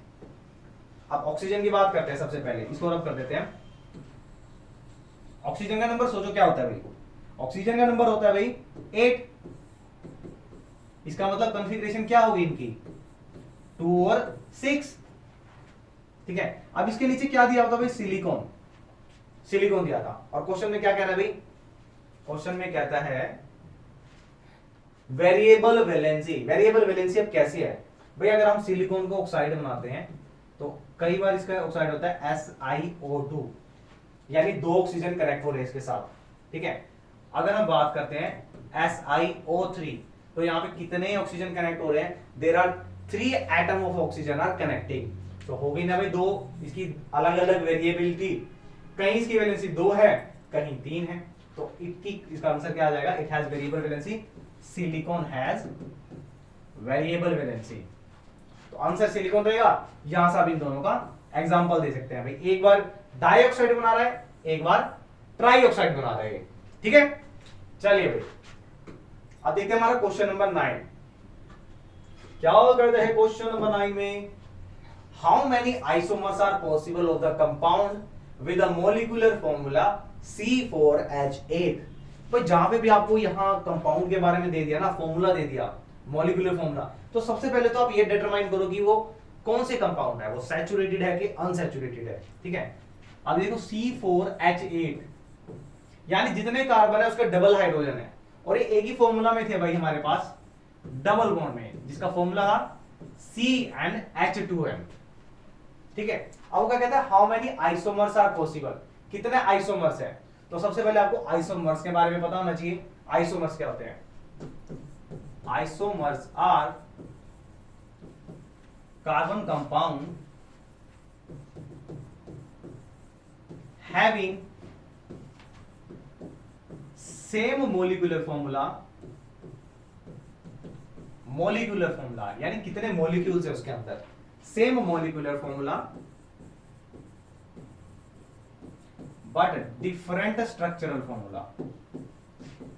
अब इसका मतलब क्या है भाई मॉलिक्यूलर फॉर्मूला का मतलब है कि उसमें जितने भी मॉलिक्यूल्स होंगे, जितने भी एटम्स कनेक्ट हो रहे हैं वो सारे सेम है, बट उनकी अरेंजिंग, उनका जो पैटर्न है वो डिफरेंट है। जैसे अब हम बात कर रहे हैं C4H8 की, ठीक है, हमें पता लगा कि एक डबल बॉन्ड अनसैचुरेटेड कंपाउंड है, ठीक है। अब देखते हैं किस तरीके का होता है भैया। सबसे पहले सबसे सिंपल देखते हैं, 1 2 3 एंड 4, ठीक है। अब देखते हैं भाई, ये हमारे पास डबल बॉन्ड की बात करी है, तो सबसे पहले हम मानते हैं कि डबल बॉन्ड यहां पर है, 1 2 3 ये हाइड्रोजन है, 4 5। अच्छा अब इसकी बात करते हैं, इसके पास एक ही लगेगा, रीजन बीइंग टेट्रावैलेंसी भाई, एक इधर हो चुके हैं, 2 उधर हो चुके हैं, एक ही बचेगा। इसकी 2 ऑलरेडी हो चुके हैं तो 2 हाइड्रोजन लगेंगे। तो ये हो गया भाई स्ट्रक्चर सबसे पहले हमारे ब्यूटीन का। अब आइसोमर्स बनाने हैं, आइसोमर्स का मतलब मॉलिक्यूल सेम रखने पर स्ट्रक्चर डिफरेंट रखने हैं, ठीक है। तो भाई ये कुछ इस तरीके से बन सकता है हमारा, देखें 1 2 3 4। अब 4 को मैं कैसे अरेंज कर रहा हूं, देखो ये फोर्स है हमारा, ये अरेंज हो जाएगा इसकी सब यूनिट में, यानी उसकी एक ब्रांच बन गया। अब डबल बॉन्ड यही लगी है भाई, ठीक है। अब देखो ये वाला जो कार्बन है नंबर 1 है, ये नंबर 2 कह लेते हैं, इसे नंबर 3। जो 3 नंबर है इसके पास तो 3 हाइड्रोजन लग सकते हैं, इसके पास भी 3 हाइड्रोजन लग सकते हैं, टोटल 6 हाइड्रोजन हो गए। अच्छा रह गए हमारे पास 6 में से 2 रह गए हैं 8 में से। तो भाई ये वाला जो कार्बन है इसके पास एक लग सकता है हाइड्रोजन, एक इसके पास लग सकता है, ठीक है ना। और कौन सा हो सकता है भाई? अब लास्ट वाला स्ट्रक्चर बना रहे हैं भाई, लास्ट वाले स्ट्रक्चर में कुछ इस तरीके से रहेगा भाई, ये आ गया हमारे पास ये सी। अब ये देखो ये भी एक आइसोमर्स है, इन सभी में अगर कैलकुलेट करोगे तो टोटल नंबर ऑफ हाइड्रोजन भाई 8 ही रहेंगे, 8। और टोटल नंबर ऑफ अगर हम बात करते हैं कार्बन की, इट रिमेन द सेम यानी 4। अच्छा यहां देखते हैं भाई, डबल बॉन्ड अगर मैं यहां लगा देता हूं तो एक भाई यहां आ गया कार्बन, कार्बन के साथ हाइड्रोजन 1 2 और ये ऊपर की तरफ 3। कितने हाइड्रोजन हो गए? 4 हाइड्रोजन लग चुके हैं। अच्छा और 5 6 7 और 8, तो ये हमारे पास भी बन गए इसके आइसोमर्स। भाई देखो मॉलिक्यूलर फॉर्मूला तो सेम ही है ना, किसी का भी काउंट कर लो। देखो 1 2 3 4, कार्बन 4 है, हाइड्रोजन कितने हैं? 1 2 3 4 5 6 7 8 हाइड्रोजन है। इधर बात कर लो चाहे भाई, कितने कार्बन है? 1 2 3 4 कार्बन यहां लगा हुआ है, हाइड्रोजन कितने हैं? 1 2 3 4 5 6 7 8, तो C4H8 सेम है। इधर भी कैलकुलेट कर लो चाहे भाई आप, ये स्ट्रक्चर को थोड़ा सा डिफरेंशिएट कर देते हैं, लो 1 2 3 4, ठीक है। और हाइड्रोजन कितने, 1 2 3 4 5 6 7 8, 8 हाइड्रोजन। कार्बन कितने हैं, 1 2 3 4, 4 है। डबल बॉन्ड कितनी है, हर किसी केस में भाई एक ही डबल बॉन्ड है, तो ये होते हैं भाई आइसोमर्स। कहता है draw the electron dot structure of branch chain of isomers. अब इसका आपको डॉट स्ट्रक्चर बनाना है। अब डॉट स्ट्रक्चर किस तरीके से बनता है देखते हैं भाई। डॉट स्ट्रक्चर बनाना है हमें इथीन का, ये है हमारे पास इथीन है भाई, ब्यूटीन है, 1 2 1 2 1, और ये हमारे पास ये हाइड्रोजन, ये हाइड्रोजन, ये हाइड्रोजन, ये हमारे पास हो गया है। चलो ये हाइड्रोजन हो गया, यहां पर आ गया, यहां पर, चलो ये हमारे पास हो गया। इसका डॉट स्ट्रक्चर बनाना है, तो डॉट स्ट्रक्चर बनाने के लिए भाई छोटा छोटा बनाते हैं, 1 2 3 एंड 4। भाई डॉट स्ट्रक्चर बनाने के लिए डॉट चाहिए हमें। यहाँ पे सबसे पहले कितने इलेक्ट्रॉन है, 1 2 3 4। मैं आपको हिंट दूंगा, थोड़ा कॉम्प्लिकेटेड क्वेश्चन है थोड़ा सा। 1 2 3 4, सबके पास 4 इलेक्ट्रॉन होंगे, 1। अच्छा अब ये वाला हमें डबल बॉन्ड यहां लगानी है, तो ये 2 इलेक्ट्रॉन होंगे यहां पर, ये हो गए 2 इसके। अब इसके कितने बचे भाई, इसके बचा है 1, सेम है। इसके कितने बचे हैं, इसके बचे हैं 2, तो 1 एंड 2। अब हम कनेक्ट करते हैं भाई हाइड्रोजन ये आ गया हाइड्रोजन क्रॉस के साथ, क्रॉस के साथ हाइड्रोजन, ये भाई डबल बॉन्ड बन चुकी है यहाँ पे। ये आ गया एक हाइड्रोजन, ये आ गया हाइड्रोजन। ये वाली तो सिंगल बॉन्ड बन जाएगी, ये वाली सिंगल बॉन्ड बन जाएगी, एक हाइड्रोजन होगा यहाँ पे कनेक्ट, और ये भाई सारी जगह हाइड्रोजन कनेक्ट होंगे इसके। इसको घेर लिया है चारों तरफ से। अब भाई टेट्रावैलेंसी को फॉलो करना है, तो टेट्रावैलेंसी को फॉलो करते हैं हम, कलर दूसरा ले लेते हैं।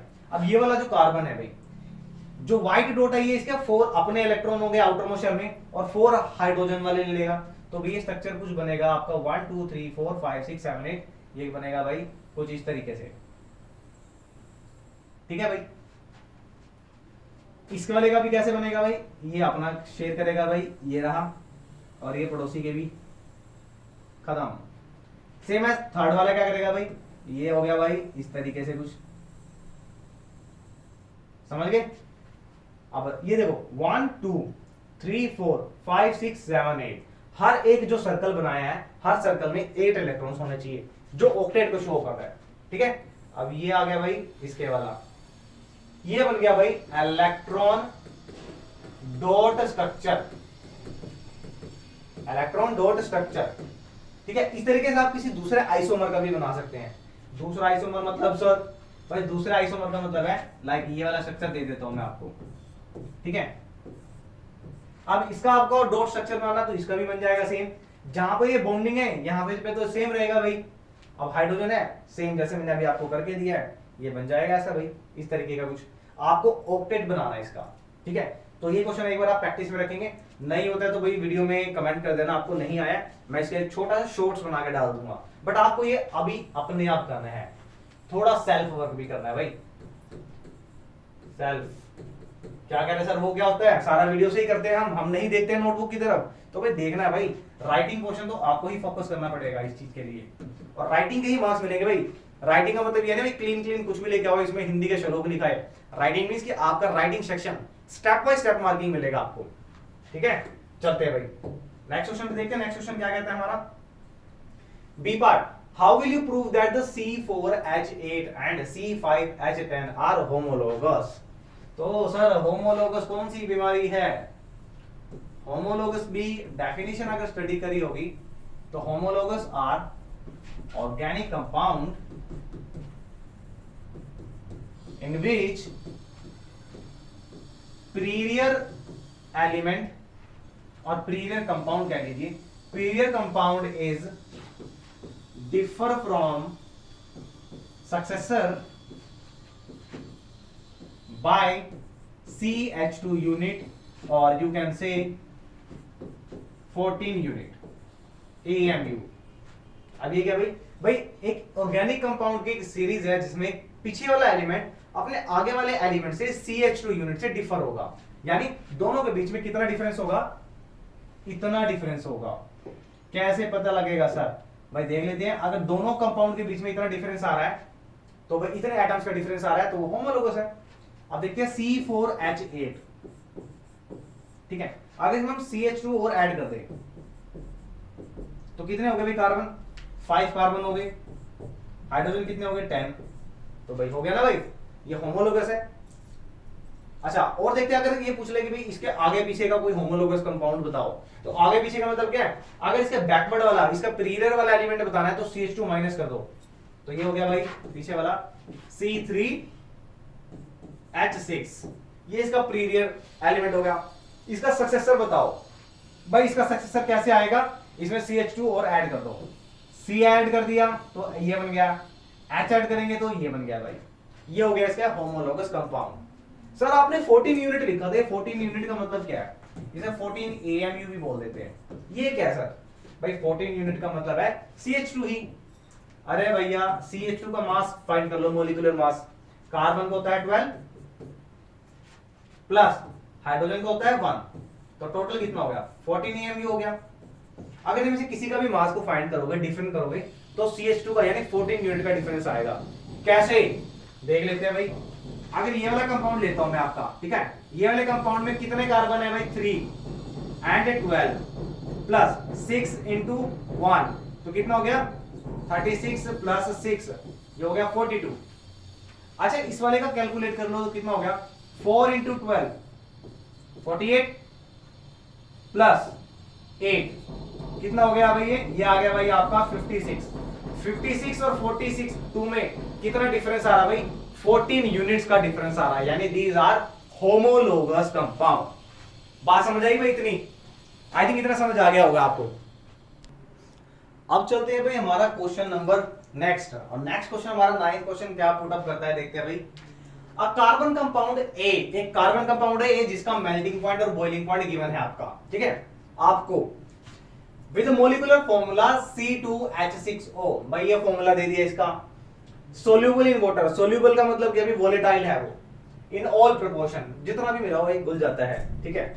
Identify A and draw it's electron dot structure, भाई C2H6O, अब देखते हैं C2H6O। अब इसको थोड़ा सा ब्रेक करने की कोशिश करते हैं भाई, 2 कार्बन वाला ऐसा कौन सा कंपाउंड है जिसमें फंक्शनल ग्रुप लगा हुआ है, तो H5, एक यहां से हाइड्रोजन को तोड़ दो भाई, ये बन गया हमारे पास इथेनॉल, यानी इथेनॉल बन गया हमारा। अब कहता है आइडेंटिफाई ए को भाई ऐसा आइडेंटिफाई कर लिया, ये हमारे पास है इथेनॉल, फंक्शनल ग्रुप लगा हुआ है OH। इलेक्ट्रॉन डॉट स्ट्रक्चर बनाना है इसका, बहुत इजी है। इलेक्ट्रॉन डॉट स्ट्रक्चर के लिए भाई इतने सारे क्वेश्चन करा दिए हैं, तो अब तो नहीं बचना चाहिए भाई। ये 2 कार्बन हो गए भाई, 1 2 3 4, 1 2 3 4, ठीक है भाई।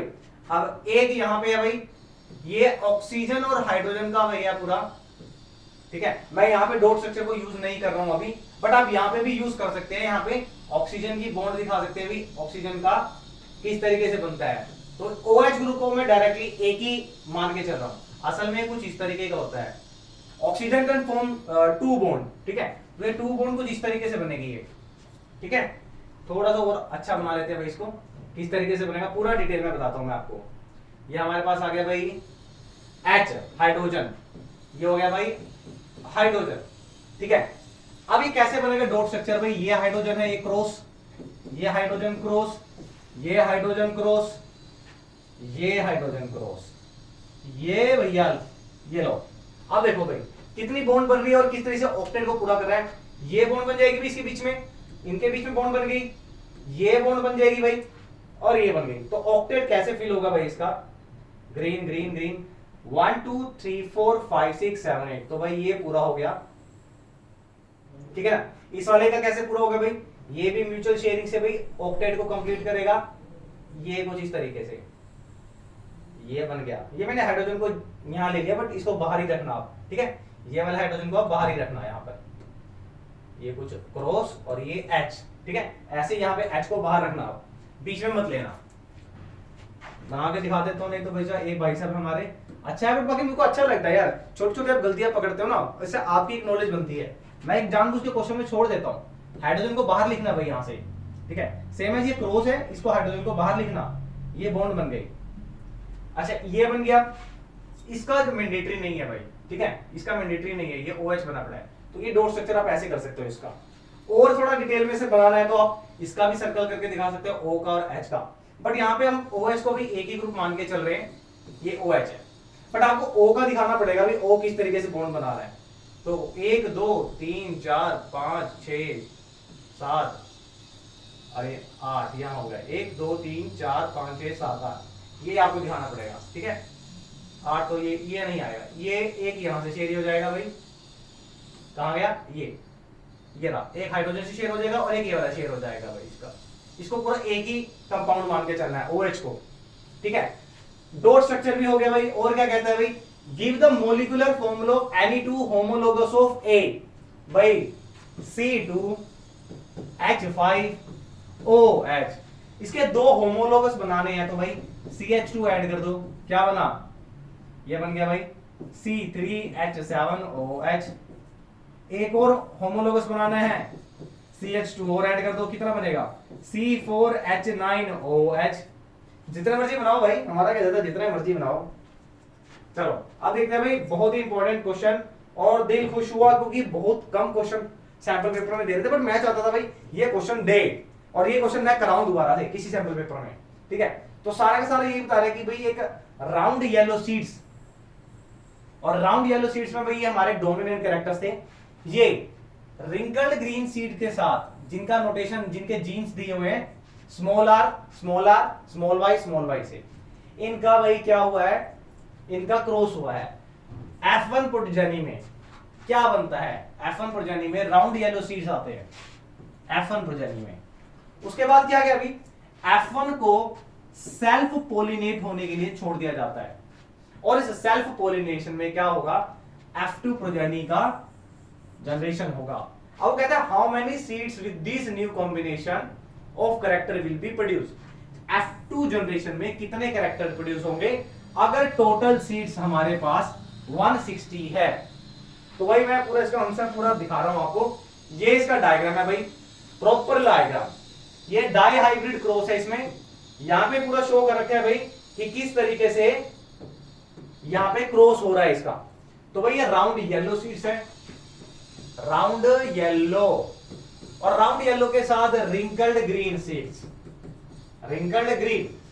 अब इनकी जब फर्स्ट प्रोजेनी होगी यानी F1 जनरेशन होगा तो राउंड येलो ही प्रोड्यूस होंगे, जिसकी नोटेशन क्या है भाई, capital Y small y capital R small r, ये F1 प्रोजेनी है। अब ये सेल्फ पोलिनेट हो रहा है यहां से, तो सेल्फ पोलिनेशन में भाई ये पूरे टेबल बनी हुई है, जिसके अंदर हमारी कुछ रेशो बनेगी 9:3:3:1। क्या रिपीट कर रहे हैं भाई, फिनोटाइप रेशियो क्या बन रही है भाई, 9:3:3:1। अब ये क्या है, यानी हमारे जो राउंड येलो है वो 9 बनेंगे, राउंड येलो, और ऐसे ही राउंड ग्रीन ये भी 3 बनेंगे। ये हमारे रिंकल्ड येलो है, रिंकल्ड येलो हमारे पास 3 है, और रिंकल्ड ग्रीन, रिंकल्ड मतलब सुकड़े हुए, रिंकल्ड ग्रीन भी हमारे पास कितने हैं भाई 3। ये इसकी फिनोटाइप रेशियो बन गई है इसकी भाई। जीनोटाइप में हम जेनेटिक स्टडी करते हैं, उसके मॉर्फोलॉजिकल स्टडी करते हैं, फिनोटाइप में फिजिकल अपीयरेंस, किस तरीके के ये दिखते हैं, कुछ राउंड येलो बने, कुछ राउंड ग्रीन बने, कुछ रिंकल्ड येलो, कुछ रिंकल्ड ग्रीन। ये इसकी F2 प्रोजेनी थी, ठीक है, बहुत इंपॉर्टेंट है भाई। पहले तो डायरेक्टली जब आपका सब्जेक्टिव पेपर होता था तो सारा का सारा इसमें से पूरा टेबल ड्रॉ करना आता था कि कितने सीड्स है, इसका पूरा फिनोटाइप रेशियो और जीनोटाइप रेशियो बनाओ, ठीक है। बट अब ऐसा क्वेश्चन इतना नहीं देगा, क्योंकि क्वेश्चन थोड़े पैटर्न चेंज कर रहे हैं। वो कहता है अगर टोटल 160 सीड्स थे तो 160 में कितना थे, ये 9 + 3 + 3 + 1 कितने हो गए भाई, ये हो गए 16, टोटल ये 16 है, ठीक है, रेशियो की बात कर रहे हैं। तो टोटल राउंड वाले सीड्स कितने होंगे भाई, ये इसके 10 टाइम्स हैं, तो हर सीड 10 टाइम्स होंगे भाई, यानी राउंड येलो 90 बनेंगे, राउंड ग्रीन भी 30 बनेंगे, ये रिंकल्ड येलो बनेंगे 30, और 10 सीड्स होंगे रिंकल्ड ग्रीन, ठीक है। इस तरीके से आपको करना है।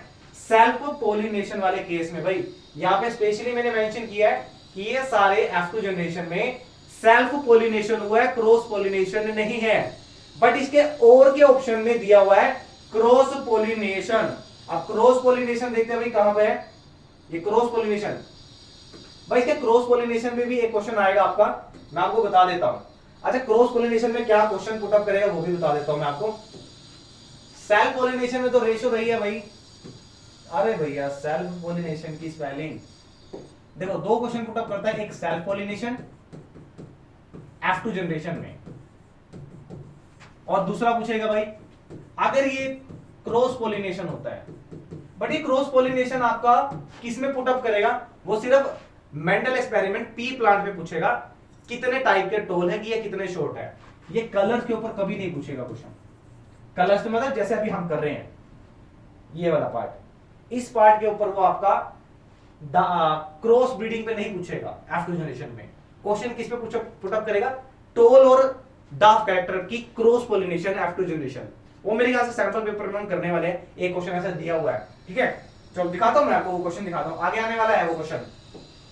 क्वेश्चन नंबर 11 क्या कहता है, क्वेश्चन नंबर 11 कहता है it would cost a man 3 rupees 50 पैसे to buy 1 kilowatt hour of electrical energy. यानी 1 किलोवाट पर आवर एनर्जी के लिए उसको कितने रुपीस देने पड़ रहे हैं भाई, 3.5 रुपए। भाई साहब इतनी सस्ती, मतलब इतने कम रेट पे भाई। बाकी जब से महंगाई तो वैसे है ही कहा भाई, क्या होता है 3.5 रुपए, अब हमें 10 रुपए मिल रही है, कहां महंगाई है। बस जेब में पैसे तो नहीं बचते हमारे, महंगाई कहां है भाई साहब, खाने को दाल ही तो नहीं मिलती है, महंगाई कहां है भाई साहब। फ्यूल हमारा चला गया भाई 104, कहां यार महंगाई है। बस बाइक की जगह हम क्या कर सकते हैं, साइकिल पे जा रहे हैं, कहां महंगाई है हमारे पास, तो महंगाई आई नहीं भाई। यहाँ 3.5 रुपए में मिल रही है 1 किलोवाट एनर्जी। अच्छा क्वेश्चन क्या कहता है, क्वेश्चन से हम भटक रहे हैं। कहता है मेन सप्लाई की बात कर रहे हैं, मेन सप्लाई बोर्ड से आ रही है ये। कह रहा generator has a maximum power of 2 kilowatt per hour. Power दे दिया भाई 2 kilowatt. The generator produce energy at the maximum power of 3 hours. Time दे दिया भाई, कितने टाइम के लिए चल सकता है ये, सिर्फ 3 आवर्स के लिए चलता है। तो एनर्जी कितनी बनेगी भाई, एनर्जी क्या हमने स्लाइड छोड़ी है इसके लिए भाई, नहीं छोड़ी, यही करना पड़ेगा भाई। पावर इतना, टाइम इतना, एनर्जी का फॉर्मूला होगा पावर इंटू टाइम। ये कैसे आया भैया, सर बताइए ये कैसे आया भाई। हमने फॉर्मूला किया था ना, work done, amount of work done.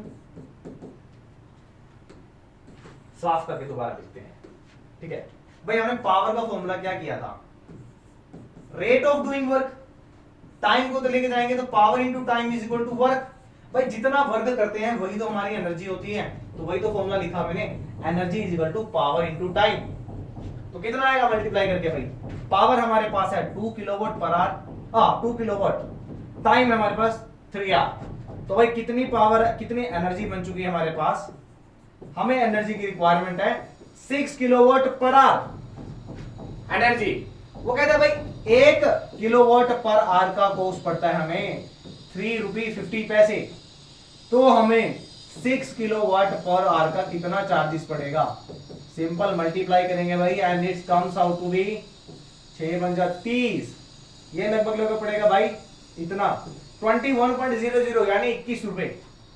भाई साहब इतना मजा ही नहीं आ जाएगा, ये तो वो बात होगी दिल्ली वाली, इतनी यूनिट फ्री दे रहे हैं हमें, या भाई इतने रुपीस देने पड़ेंगे हमें 6 किलोवाट पर आवर एनर्जी के लिए। बहुत सिंपल सा छोटा सा क्वेश्चन था, सिर्फ आपको ये फॉर्मूला याद रखना था, एनर्जी निकालनी है, और उसके बाद क्वेश्चन में 1 किलोवाट की एनर्जी के लिए इतने रुपीस देने पड़ रहे हैं, तो इतने एनर्जी के लिए कितने रुपीस पे करना पड़ेगा।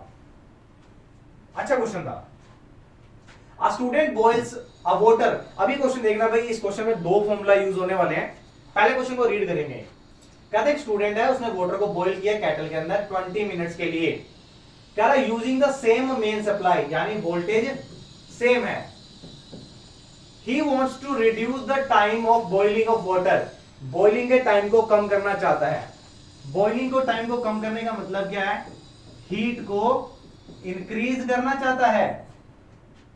अरे सिंपल सी बात है, जो चीज 20 मिनट में गर्म हो रही है भाई, ठीक है, उसको वो 10 मिनट में गर्म करना चाहता है, 5 मिनट में गर्म करना चाहता है, तो क्या करेगा, हीट ज्यादा करेगा उसमें, ठीक है ना। तो हीट को इंक्रीज करना चाह रहा है। To do so should he increase और decrease the length of heating element. तो उसे हीटिंग एलिमेंट की लेंथ ज्यादा करनी चाहिए कि कम करनी चाहिए। तो भाई टॉपिक था हमारा पास factor affecting resistance, factor affecting resistance. और उसमें यह स्टडी किया था कि भाई किसी भी वायर का जो रेजिस्टेंस है वो डायरेक्टली प्रोपोर्शनल होता है लेंथ के, यानी जितनी ज्यादा लेंथ उतना ज्यादा रेजिस्टेंस, राइट। अब यहां पे हीट की बात करी है तो जूल्स लॉ ऑफ हीटिंग क्या कहता है, आई स्क्वायर आर टी, ठीक है। तो हमें क्या करना पड़ेगा भाई, और एक पावर की भी बात करते हैं भाई, पावर क्या होता है भाई, वी स्क्वायर बाय आर।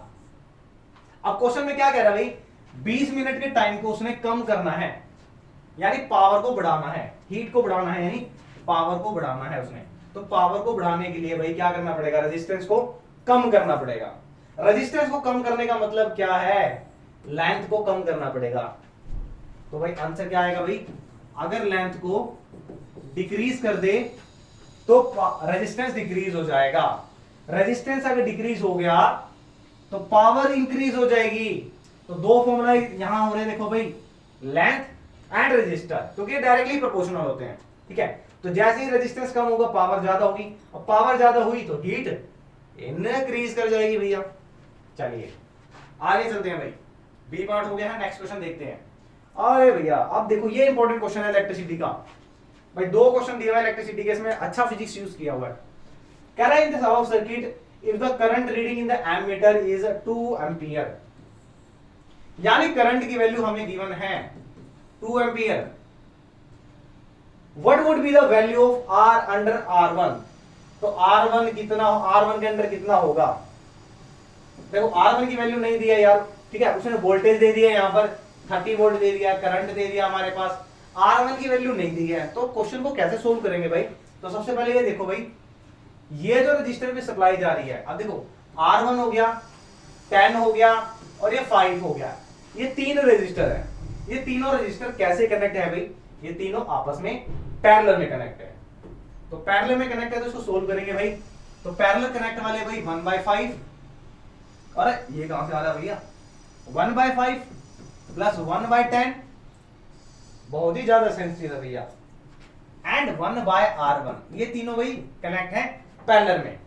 इन दोनों को सोल्व कर लेते हैं जो नंबर वाले हैं, ये लगभग आएगा 10, 2 and 1, 3/10 plus 1/R1 plus 1/R1, इसको सोल्व करते ही आएगा भाई आपके पास 3R1 plus 10 divided by 10R1, समझ गए। यानी इस सब को, यानी इतने पार्ट को सोल्व करते हैं अगर हम, तो हमारे पास अभी तक क्या आया था, ठीक है, अभी तक हमारे पास आया है ये पार्ट, ये आया भाई 1/RP की वैल्यू, ठीक है। इसको रिवर्स कर लेते हैं, आरपी की वैल्यू क्या आएगी भाई, 10R1 बाय 3R1 बाय 10।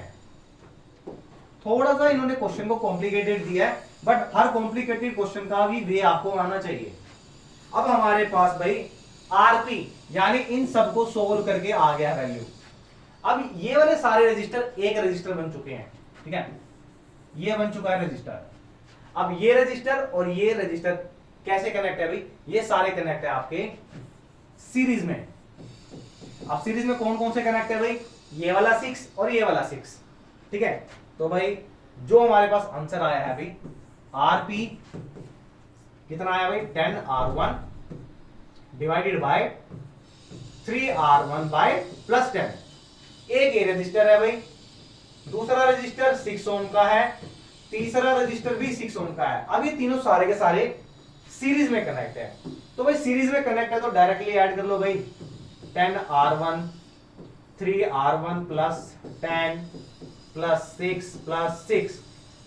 अब ये तो आ गया भाई, यहां से R1 की वैल्यू नहीं पता है, लेकिन हमें इतना पता है भाई, इस क्वेश्चन में हमारे पास V दिया हुआ है, I दिया हुआ है, तो यहां से हम टोटल रेजिस्टेंस फाइंड कर सकते हैं, यानी टोटल इफेक्टिव रेजिस्टेंस क्या होगा, 30 and 2, राइट। यहां कर लेते हैं भाई, V हमारे पास 30 है, I हमारे पास 2 है, यहां से टोटल रेजिस्टेंस निकाल सकते हैं, ओम्स लॉ लगाएंगे तो यहां से R आ जाएगा भाई 30 डिवाइडेड बाय 2, 15 ओम आ गया टोटल रेजिस्टेंस, यानी इन सबको सोल्व करके हमारे पास आएगा भाई 15। समझ रहे हो क्या बात कर रहा हूं, भाई ये तो था सारे उन्होंने रजिस्टर दे दिया है, एक रजिस्टर की वैल्यू नहीं थी R1 वाले की, ठीक है। चलो अच्छा, अब क्या होगा कि इन सब का टोटल वैल्यू आ रहा है 15। अब ये जो 6 और 6 है न्यूमेरिक वैल्यू है, इसको उधर लेके जाएंगे तो 15 माइनस 12 ये आ गया 3, तो ये आ गया हमारे पास 10R1 3R1 plus 10 is equal to 3। अब क्रॉस मल्टीप्लाई करेंगे आंसर आ जाएगा, तो उधर जाएगा ये आ जाएगा आपके पास 10R1, 3R1 को 3 से करेंगे 9R1, 10 को 3 से करेंगे 30, 9R1 और 10R1 है भाई, ये आ जाएगा R1, तो R1 की वैल्यू आ जाएगी आपके पास भाई 30 ओम। इस तरीके से ये क्वेश्चन संभव हो चुका है। चलो भाई कोई बात नहीं, हो गया तो अच्छी बात है। दोबारा देखो भाई, कैलकुलेशन में कोई गलती नहीं है। ये 12 माइनस हो जाएंगे 3 हो गए यहां से, इसको मल्टीप्लाई कर दो 3 से, इसको यहां सोल्व करके दिखा दो 3R1 प्लस 10, यहां पे भाई 3R1 प्लस 10 ये बनेगा, सोल्व करोगे भाई ये आ जाएगा, आंसर आ गया R1 की वैल्यू 30। ये फाइंड करना था भाई साहब आपको, 2 नंबर में, 2 नंबर है 3 नंबर का भाई। अच्छा इसको ऑप्शन में देखोगे तो एग्जामिनर ने पूरे तरीके से फंसाया हुआ इस क्वेश्चन में आपको, पहला पार्ट भी न्यूमेरिकल दे दिया, दूसरा पार्ट भी न्यूमेरिकल दे दिया, बट ये वाला पार्ट मुझे थोड़ा ज्यादा इजी लगा है। कैसे भाई, देखो ये माइनस की सप्लाई है, अब माइनस मैंने एक छोटा सा एक शॉर्टकट बताया था भी किस तरीके से सीरीज और पैरेलल को आप पहचान सकते हैं। अब ये माइनस है, ये भी माइनस है, ये भी माइनस है, यानी इतना पार्ट और ये पार्ट पैरेलल में है। रिपीटिंग अगेन, ये टर्मिनल जा रहा है भाई, ये वाला सारा ये नेगेटिव से कनेक्ट है, ठीक है, यानी ये वाला भी नेगेटिव टर्मिनल है, ये वाला भी नेगेटिव टर्मिनल है, यानी सेम टर्मिनल आगे, सेम टर्मिनल का मतलब होता है पैरेलल में कनेक्ट होना, यानी ये वाला रजिस्टर और ये वाला रजिस्टर पैरेलल में है, ठीक है। बट ये देखो ये माइनस है तो ये प्लस होगा, ठीक है ना, ये प्लस है तो ये माइनस होगा, ये माइनस है तो ये प्लस होगा, क्या ऐसा हो सकता है? तो यानी देखो यहाँ पे भी साइन चेंज आ रहे हैं भाई, यहाँ पे चेंज आ रहे हैं साइन। तो अब ये रजिस्टर की सिर्फ हम दो इसकी बात करेंगे, एक 4 वाले की और एक 6 वाले की। ये रजिस्टर में कैसे दिख रहे हैं कॉम्बिनेशन में, ये हमें सर सीरीज में दिख रहे हैं। तो इन सबको सोल्व करते हैं पहले इस पार्ट को, तो इस पार्ट को सोल्व करो भाई जल्दी से जल्दी, सोचो कितना आंसर आएगा, इसको थोड़ा सफाई कर लेते हैं। तो 6 और 4 यानी R3 और R4 को अगर हम सोल्व करते हैं तो ये सीरीज में है, इसका आंसर आ जाएगा भाई 6 प्लस 4, ये आ गया हमारे पास 10 ओम, ठीक है। अब इसको थोड़ा सा मॉडिफाई कर देता हूं मैं, यानी ये आ गया आपके पास 10 ओम, इसके पैरेलल में क्या लगा हुआ है 10 ओम, ये वाला ये कनेक्ट है ऐसे भाई, ठीक है। और यहां पे कनेक्ट है भाई एक 7 ओम, और ये कनेक्ट है आपका यहां से वोल्टेज से, वोल्टेज से ये पॉजिटिव है हमारा, negative positive negative positive negative. चलो अच्छा, ये अब यहाँ पे क्लियरली विजिबल है, देखो ये टर्मिनल मैंने बोला सेम है यानी पैरेलल में है, 10 और 10 को पैरेलल में करना है, यानी ये हमारा कौन सा था भाई R3 और R4 बन गया था, ये वाला R3 4, ये दोनों रजिस्टर को सोल्व करके 10 आ गया, ये 10 था, यानी अब जो इसका आंसर आया है और ये वाला ये पैरेलल में है, तो पैरेलल में सोल्व करेंगे भाई, पैरेलल में सोल्व करते हैं तो भाई 1/10 कितना आ गया 2/10, 2/10 का मतलब क्या हो गया, 2/10 का मतलब है भाई 1/5, यह है हमारे पास 1/2 3 4, यानी दूसरा तीसरा चौथे रजिस्टर को सोल्व करके 5 आ गया, 1/5 रिवर्स करेंगे सोल्व करके कितना आ जाएगा, ये आ जाएगा 5 ओम। अब क्या करना है भाई, अब इतना सारा रजिस्टर सारा हम सोल्व कर चुके हैं, ये इसको सोल्व करके आ गया हमारे पास कितना आया था भाई 5, ये आ गया हमारे पास 5 ओम, ठीक है। अब देखो बिल्कुल सीरीज में दिख रहा है, देखो ये नेगेटिव टर्मिनल है और ये नेगेटिव टर्मिनल है और इधर से पॉजिटिव टर्मिनल, ये हमारे सीरीज में कनेक्ट है, कौन कौन सा, इस सारे को सोल्व करके और एक ये वाला, ये हमारा सीरीज में कनेक्ट है। तो सीरीज में कनेक्ट है भाई सिंपल सोल्व कर लो, 5 एंड 7 2 3 4, ये आ गया 7 ओम प्लस 5 ओम, ये आ गया आपके पास 12 ओम, 12 ओम फाइंड करना है और टोटल रेजिस्टेंस हमारा आ गया भाई 12 ओम। टोटल करंट कैसे निकालेंगे, करंट निकालेंगे I is equal to V by R। V हमारे पास कितना है भाई 24, R हमारे पास आ गया है 12, ये आ गया भाई 2 एम्पियर। आंसर आ गया आपका। बहुत सिंपल है भाई, ओम्स लॉ लगा दो I निकालने के लिए V बाय R, ठीक है। रेजिस्टेंस सोल्व करने में थोड़ा सा कॉम्प्लिकेटेड रहेगा, आपको कौन सा सीरीज में है कौन सा पैरेलल में है, बट इस सैंपल पेपर में ये क्वेश्चन थोड़ा सा डिफिकल्ट था, बट इतना डिफिकल्ट लेवल नहीं आएगा आपके लिए, ठीक है। लेकिन आ भी गया तो भाई सोल्व तो करना ही पड़ेगा ना। चलिए अब चलते हमारे नेक्स्ट क्वेश्चन पे। क्वेश्चन नंबर रहेगा भाई, अरे क्या बात है, खाली पेज छोटा सा हम रह गए यार, कोई बात नहीं। चलो, क्या एक गैस है A that is found in the upper layer of atmosphere. बस सोच लो कहां से क्वेश्चन आया होगा अभी। Is a deadly poison. अच्छा, डेडली पॉइजन की जब बात करते हैं तो याद अब तक आंसर आ जाना चाहिए दिमाग में। But it is essential for the living beings. ये लिविंग बीइंग के लिए एसेंशियल है। भाई कौन सा चैप्टर का क्वेश्चन हो सकता है ये, हमारे लिए कौन सी ऐसी लेयर है जो एसेंशियल है और डेडली पॉइजन है। The amount of this gas stately decline sharply in 1980 and Antarctica word सुन रहा होगा आपको, तो अंटार्कटिका से कौन सी लेयर याद आ रही होगी। Identify the gas, how is it formed at higher level. तो अभी तक भाई साहब आंसर आ जाना चाहिए। जो गैस है तो आंसर लिखेंगे the gas will be ozone gas.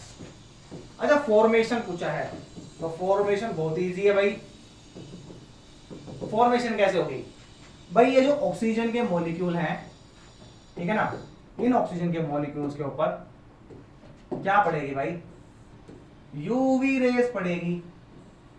अब ये जब ये यूवी रेस पड़ेगी, अल्ट्रावायलेट रेडिएशन, तो ये जो ऑक्सीजन है ये ब्रेक हो जाएगा, स्प्लिट हो जाएगा मोनो एटम में। नाउ ये दिस मोनो एटम है, ये मोनो एटम अगेन कंबाइन करेगा ऑक्सीजन के साथ and form try molecule that is called ozone. ये हो गया इसका फॉर्मेशन, सिंपल सा। तो इसको आप वर्ड्स में राइट कर सकते हैं कि ओजोन का फॉर्मेशन कैसे हुआ भाई, स्प्लिटिंग से, यूवी रेस की वजह से ये मॉलिक्यूल्स स्प्लिट हुआ एटम्स में और ये मोनो एटम डाई के साथ कनेक्ट हुआ और बनाया भाई ओजोन लेयर। चलिए, ये तो था फॉर्मेशन के बारे में ए पार्ट। बी पार्ट में क्या पुट करता है ये, why is it essential for the living beings. भाई एसेंशियल क्यों है, it is essential because it protect us from harmful ultraviolet radiation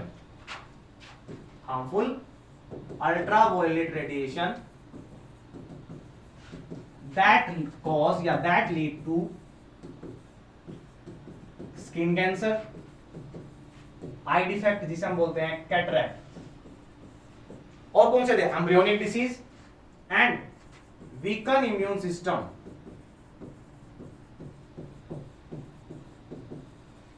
ठीक है, इतने सारे डिफेक्ट होते हैं और इतने सारे डिफेक्ट कब होंगे, यूवी रे जब हमारे तक पहुंचेगी। और ये हमारे तक ना पहुंचे तो इसके लिए तो भाई साहब एक प्रोटेक्टिव लेयर है हमारे स्ट्रेटोस्फीयर में जिसको हम बोलते हैं ओजोन लेयर।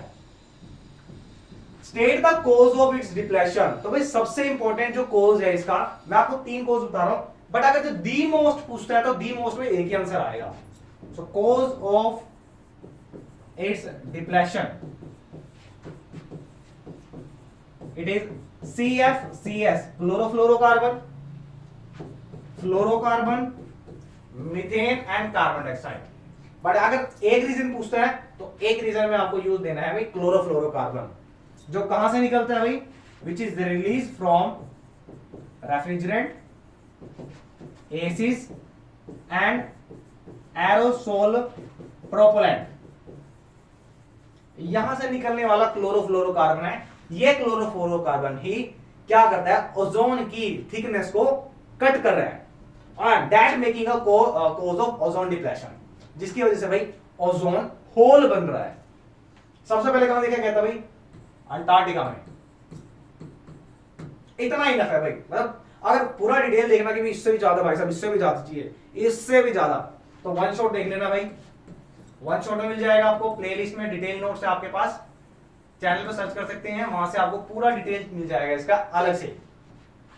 चलो अब चलते हमारे क्वेश्चन 14 पे सेक्शन सी में, जहां से हमारे आएगा भाई केस स्टडी के क्वेश्चन। और केस स्टडी मींस फ्री के मार्क्स। भाई सारा क्वेश्चन पैराग्राफ में होगा, ठीक है ना। चलिए 2 क्वेश्चन है आपके। क्वेश्चन नंबर फर्स्ट देखते हैं पहले, जो क्वेश्चन नंबर 14 है। साइल परफॉर्med an experiment to study the inheritance pattern of genes.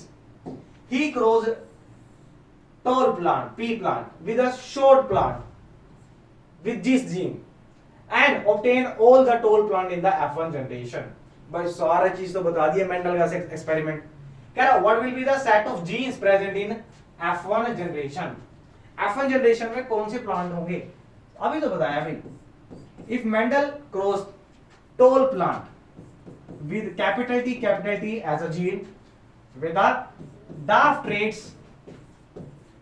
Now in the first progeny या first cross only tall character will be exist या tall character will be appear. Now इसमें reason पूछा है, नहीं पूछा अभी, तो आप यहाँ रीजन दे सकते हैं why these tall characters are appeared, just because of law of inheritance.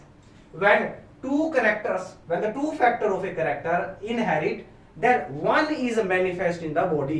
यानी जब 2 फैक्टर्स क्रॉस होते हैं तो उसमें से जो डोमिनेंट कैरेक्टर होता है वो डोमिनेंट कैरेक्टर ही F1 जनरेशन में अपीयर होता है, एंड जो कैरेक्टर अपीयर नहीं होता है उसको बोलते हैं रिसेसिव कैरेक्टर। ठीक है, अब गिव रीजन, ला भाई आ गया भाई बी पार्ट में, give reason why only tall plant are observed. तो according to law of dominance, when 2 factor of a character are crossed, then one is manifest in body, manifest in organism, which appear in first progeny या first generation. The character which appears, the characters which appears in F1 generation are called dominant character. वो dominant character है, and which cannot express itself, जो अपने आप को express नहीं कर पा रहे हैं, मतलब जो F1 जनरेशन में नहीं आ पा रहे हैं उनको बोलते हैं रिसेसिव कैरेक्टर्स। ठीक है, बहुत सिंपल आंसर जो कि आपको ऑलरेडी गिवन था भाई। अच्छा, when F1 plants are self pollinated, लो भाई आज मैं आपको वीडियो में कह रहा था ना भाई, जब आपने राउंड जो सीड्स वाला कलर किया था, सीड्स के कलर है, तो मैंने आपको बोला था एक क्वेश्चन इसमें अराइज हो रहा है, वो क्या है, आ गया। कह रहा जब F1 प्लांट्स को सेल्फ पॉलिनेट करते हैं, ये हमारा स्टार्टिंग का था भाई, यहां से क्रॉस किया तो टॉल प्लांट आ गए, टॉल प्लांट, ये हमारा F1 जनरेशन था। अब इसको सेल्फ पॉलिनेट होने दिया है, तो सेल्फ पॉलिनेट होने के टाइम पे टॉल कैरेक्टर आ रहे हैं भाई, टॉल कैरेक्टर आ रहे हैं, टॉल कैरेक्टर, एंड कुछ कैरेक्टर ऐसे थे जो F1 जनरेशन में नहीं आ पाए थे, दैट इज कॉल्ड डॉफ कैरेक्टर या रिसेसिव कैरेक्टर।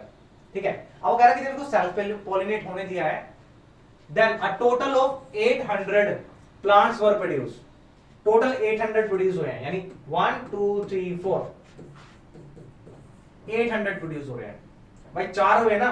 अब ऐसे बहुत सारे प्लांट कर रहे हैं, तो टोटल हम कह सकते हैं कि 4 की वैल्यू हमारे पास 800 है, 4 की value. Then how many of this would be tall, तो कितने टॉल होंगे। तो अब ये देखो भाई, अगर इसकी फिनोटाइप रेशियो देखते हैं, फिनोटाइप क्या आती है 3:1, तो आप ये कह सकते हैं भाई 3:1 का मतलब क्या है, टोटल 4। अच्छा, 4 की वैल्यू 800 है, तो टोल वाले 3 थे, तो कितने होंगे ये भाई 3/4 इंटू 800, ये आपके आ जाएंगे भाई 600। तो 600 तो टोल थे एंड 200 आपके डाफ वाले थे। इस तरीके से आपको करना है भाई। हमने यहां से क्या किया भाई, फिनोटाइप रेशियो निकाली, कितने टोल हैं कितने डाफ हैं, 3:1 है। 3:1 की वैल्यू आपके पास आ रही थी 800, तो उसमें से कितने टोल है, टोल है हमारे पास है 3 आउट ऑफ 4, टोटल कितने 800, तो भाई यहां से हमारे पास आ जाएंगे टोल, तो 800 हमारे पास टोटल थे, 600 टोल थे, ये हमारे पास आ गए डाफ वाले। ठीक है ना। अच्छा, यहाँ पे वर्ड क्या लिखा हुआ देखो, सेल्फ पोलिनेट। अब देखो, अब डिफरेंस क्या आएंगे इसके और पार्ट में। कहता है कि F1 ही प्लांट है, यहां पे हमने क्रॉस पोलिनेट किया है। F1 जनरेशन में जो आया है, ये आया था भाई, इसको हमने क्रॉस पोलिनेट किया है with gene, cross pollinate with the plant having TT genes, यानी डाफ करेक्टर। अब क्या होगा भाई, तो इस केस में जो भाई क्या होगा, इस केस में टोल कैरेक्टर बनेंगे भाई एंड डाफ कैरेक्टर बनेंगे, यानी आप कह सकते हैं 2 टोल कैरेक्टर एंड 2 ही डाफ कैरेक्टर, ये इसकी रेशो बनेगी 2:2। अच्छा टोटल कितने हो गए 4, यानी 2:2 की वैल्यू होगी हमारे पास 800।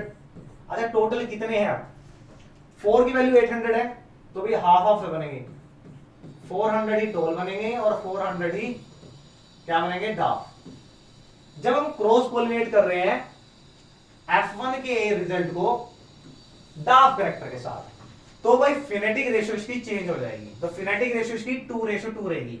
यहां आपने फंसना नहीं है, ये क्वेश्चन बहुत सारे सैंपल पेपर में पुट अप किया हुआ है, ठीक है, इक्वल कंट्रीब्यूशन रहेगा, 50-50 चांसेस, ठीक है। चलो अब लास्ट क्वेश्चन हमारा है, और लास्ट क्वेश्चन में आपको मेरे ख्याल से जब से आपने मैग्नेटिज्म चैप्टर स्टडी किया, जितने पीवाई क्यूज की है, जितने एजुकार्ड की सैंपल पेपर की है, आर्यन जो स्टार्ट किया है, सब में क्वेश्चन आया हुआ है घुमा फिरा के, और सबका भाई एक ही आंसर होएगा। तो एक बार देख लेते हैं भाई क्या क्वेश्चन है। वो कहता है एक अंसारी सर है, अभी उन्होंने डेमोन्स्ट्रेट किया एक्सपेरिमेंट, और उन्होंने एक स्प्रिंग ली और स्प्रिंग में एक बार मैग्नेट को अटैच कर दिया है, बांध दिया है, नीचे एक सोलेनोइड है और सोलेनोइड के साथ गैल्वेनोमीटर कनेक्ट कर दिया है। अब होगा क्या, अब देखते हैं क्वेश्चन क्या पुट करता है। तो कह रहा है what is the principle which Ansari sir is trying to demonstrate. देखो अब यहां पे वो क्या डेमोन्स्ट्रेट करना चाह रहे हैं, तो डेमोन्स्ट्रेट क्या था भाई, यहां पे फैराडे का एक एक्सपेरिमेंट था भाई, फैराडे एक्सपेरिमेंट। और वो फैराडे एक्सपेरिमेंट क्या था भाई, ये सोलेनोइड है और सोलेनोइड के साथ कनेक्ट है भाई गैल्वेनोमीटर, जो मेजर करेगा इंड्यूस करंट को। Now when we put this magnet, bar magnet near this coil, and due to the relative motion of this magnet, जब इस मैग्नेट का मोशन करेंगे towards the coil, then what will happen, तो इसके अंदर क्या होगा भाई, due to change in magnetic flux current will induce.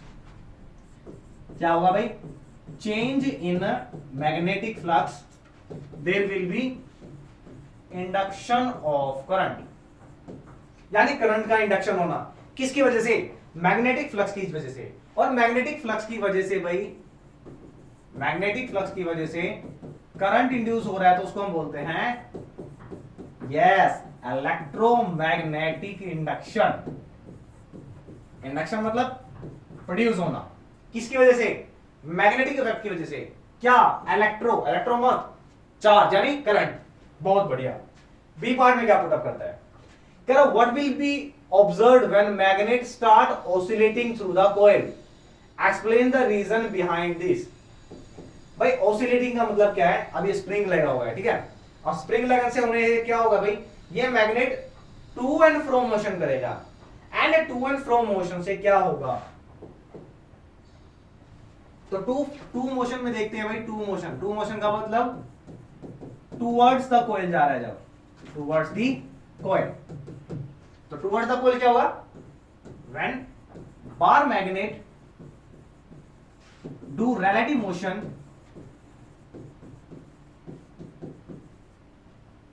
towards the coil, then due to change in magnetic flux,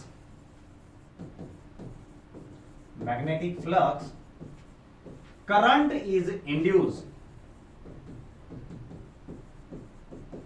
current induce हो गया, और करंट इंड्यूस होने से क्या होगा, उसके नीचे बस कुछ मीटर लगा हुआ था, current is induce due to which galvanometer show deflection in one direction। अब वो वन डायरेक्शन कौन सी हो सकती है भाई, हम मान के चलते हैं कि वन डायरेक्शन है, राइट डायरेक्शन में, राइट डायरेक्शन में। अच्छा अब क्या होगा, एक बार रिलेटिव मोशन था towards the coil, now again क्या होगा, एक रिस्टोरिंग फोर्स लगेगा, जो स्प्रिंग है वो उस मैग्नेट को अवे फ्रॉम सोलेनोइड खींचेगा। तो अवे के केस में क्या होगा भाई, away from coil, again magnetic flux reduce होगा, यानी चेंज हो रहा है, तो उससे क्या होगा, करंट भी चेंज होगा, यानी रिड्यूस होगा। And due to change in current या reduce in current, again galvanometer show deflection but in opposite direction। भाई ऑपोजिट डायरेक्शन में शो करेगा, क्यों, क्योंकि पहले क्या हो रहा था, मैग्नेटिक फ्लक्स इंक्रीज हो रहा था, करंट इंक्रीज हो रहा था, उसकी वजह से एक डायरेक्शन में निडल शो कर गई, डिफ्लेक्शन। अब क्या होगा, मैग्नेट दूर जा रहा है, मैग्नेटिक फ्लक्स कम हो रहा है, करंट अपोजिट डायरेक्शन में जा रहा है, तो नीडल भी अपोजिट डायरेक्शन में जाएगी भाई, ठीक है ना। चलो अच्छा, टेलीग्राम पे चाहिए तो होगा भाई आपको, इसकी पीडीएफ चाहिए होगी तो पीडीएफ आपको मिलेगी भाई, टेलीग्राम चैनल पे ज्वाइन कर लेना, टेलीग्राम से आपको मिल जाएगा, वहां पर सर्च कर सकते हैं केमिस्ट्री गुरुजी फाउंडेशन, नहीं तो आप कमेंट कर देना भाई, कमेंट के नीचे मैं आपको लिंक दे दूंगा, ठीक है। अब थर्ड पार्ट में, सी पार्ट में क्या कहता है देखना, कह रहा है consider the situation where the magnetic goes in and out of the coil, state the changes which could be made to increase the deflection of galvanometer. हम ऐसा क्या करें भाई कि जिसकी वजह से डिफ्लेक्शन ज्यादा हो जाए। डिफ्लेक्शन का मतलब क्या होगा, करंट ज्यादा। अब करंट को भाई, करंट कैसे ज्यादा होगा, कौन सा current, induce current. Induce current को ज्यादा करने के लिए, मोर करने के लिए मैग्नेटिक फ्लक्स ज्यादा करना पड़ेगा भाई, ठीक है ना, समझ रहे हो बात, मैग्नेटिक फ्लक्स ज्यादा करना पड़ेगा। और मैग्नेटिक फ्लक्स कैसे ज्यादा होगा, मैग्नेटिक फ्लक्स ज्यादा होगा भाई जब हम अमाउंट ऑफ करंट इंक्रीज कर दें, दूसरा एन यानी नंबर ऑफ टर्न्स इंक्रीज कर दे कॉइल पे, and third one if we reduce the diameter या रेडियस ऑफ कॉइल, या जो भी लूप है या सोलेनोइड है, इसके अगर हम रेडियस को कम कर दें तो मैग्नेटिज्म उसका ज्यादा बढ़ जाएगा, तो उससे क्या होगा, करंट विल बी मोर। तो ये तीन फैक्टर है, मैं हर बार इसे बताता हूं, इसको हम लिखते हैं आई एन बाय आर से। I means amount of current, N means number of turns, and R means radius of loop या सोलेनोइड। चलिए ये एंड हो चुका है और लास्ट क्वेश्चन आपके लिए छोड़ते हैं और देखते हैं इसमें क्या है, इसको मैं ओरली बताने वाला हूं। क्वेश्चन कहता है, is there any difference observation in the galvanometer when the magnet swing to and fro या in and out of the stationary coil, justify the answer. भाई डिफरेंस क्या होगा भाई, जब मोशन टूवर्ड्स द कॉइल होगा, towards the coil, मैंने सारी चीजें आपको अभी जस्ट 5 मिनट पहले ही एक्सप्लेन करी है कि कॉइल की टूवर्ड्स जब मैग्नेट का मोशन होगा तो इंड्यूस करंट ज्यादा होगा और डिफ्लेक्शन होगी एक डायरेक्शन में, डिफ्लेक्शन होगी या राइट में बोल लीजिए, राइट। जब वो मैग्नेट आउट होगा तो मैग्नेटिक फ्लक्स भी चेंज होगा, करंट अपोजिट डायरेक्शन में चलेगा और उसकी वजह से अगेन डिफ्लेक्शन होगी, बट अपोजिट डायरेक्शन में, यानी लेफ्ट डायरेक्शन में होगा, ठीक है। ये चीज आपको एक्सप्लेन करनी है, पूरा भाई पूरा बता चुका हूं मैं, लेंथ लो मैंने पूरा बताया हुआ है, अब मत बोलना भाई, पूरा पूरा एक्सप्लेन किया हुआ है टॉपिक, ठीक है। And this is the end of your sample paper. और भाई मैंने सारा करवा दिया है, लाइक और शेयर नहीं किया तो बस क्या ही कहना यार। अब आपके 7 सैंपल पेपर हो चुके हैं एजुकार्ड के, आर्यंत का भी हो चुका है भाई 1। अब आप कमेंट करेंगे भी कौन कौन सा लाइव सेशन चाहिए आपको, नहीं तो आपको लगातार सैंपल पेपर का सॉल्यूशन तो भाई मिलते रहेंगे। वीडियो को लाइक और शेयर करना ना भूलना और अपना ध्यान रखिए भाई, और भी क्या है, टेक केयर, अपना ध्यान रखिए और 40/40 के टारगेट को ना भूलिए। बेटा मिलते हैं ब्रेक के बाद अगले सैंपल पेपर में, that is Aryan sample paper 2। Bye bye.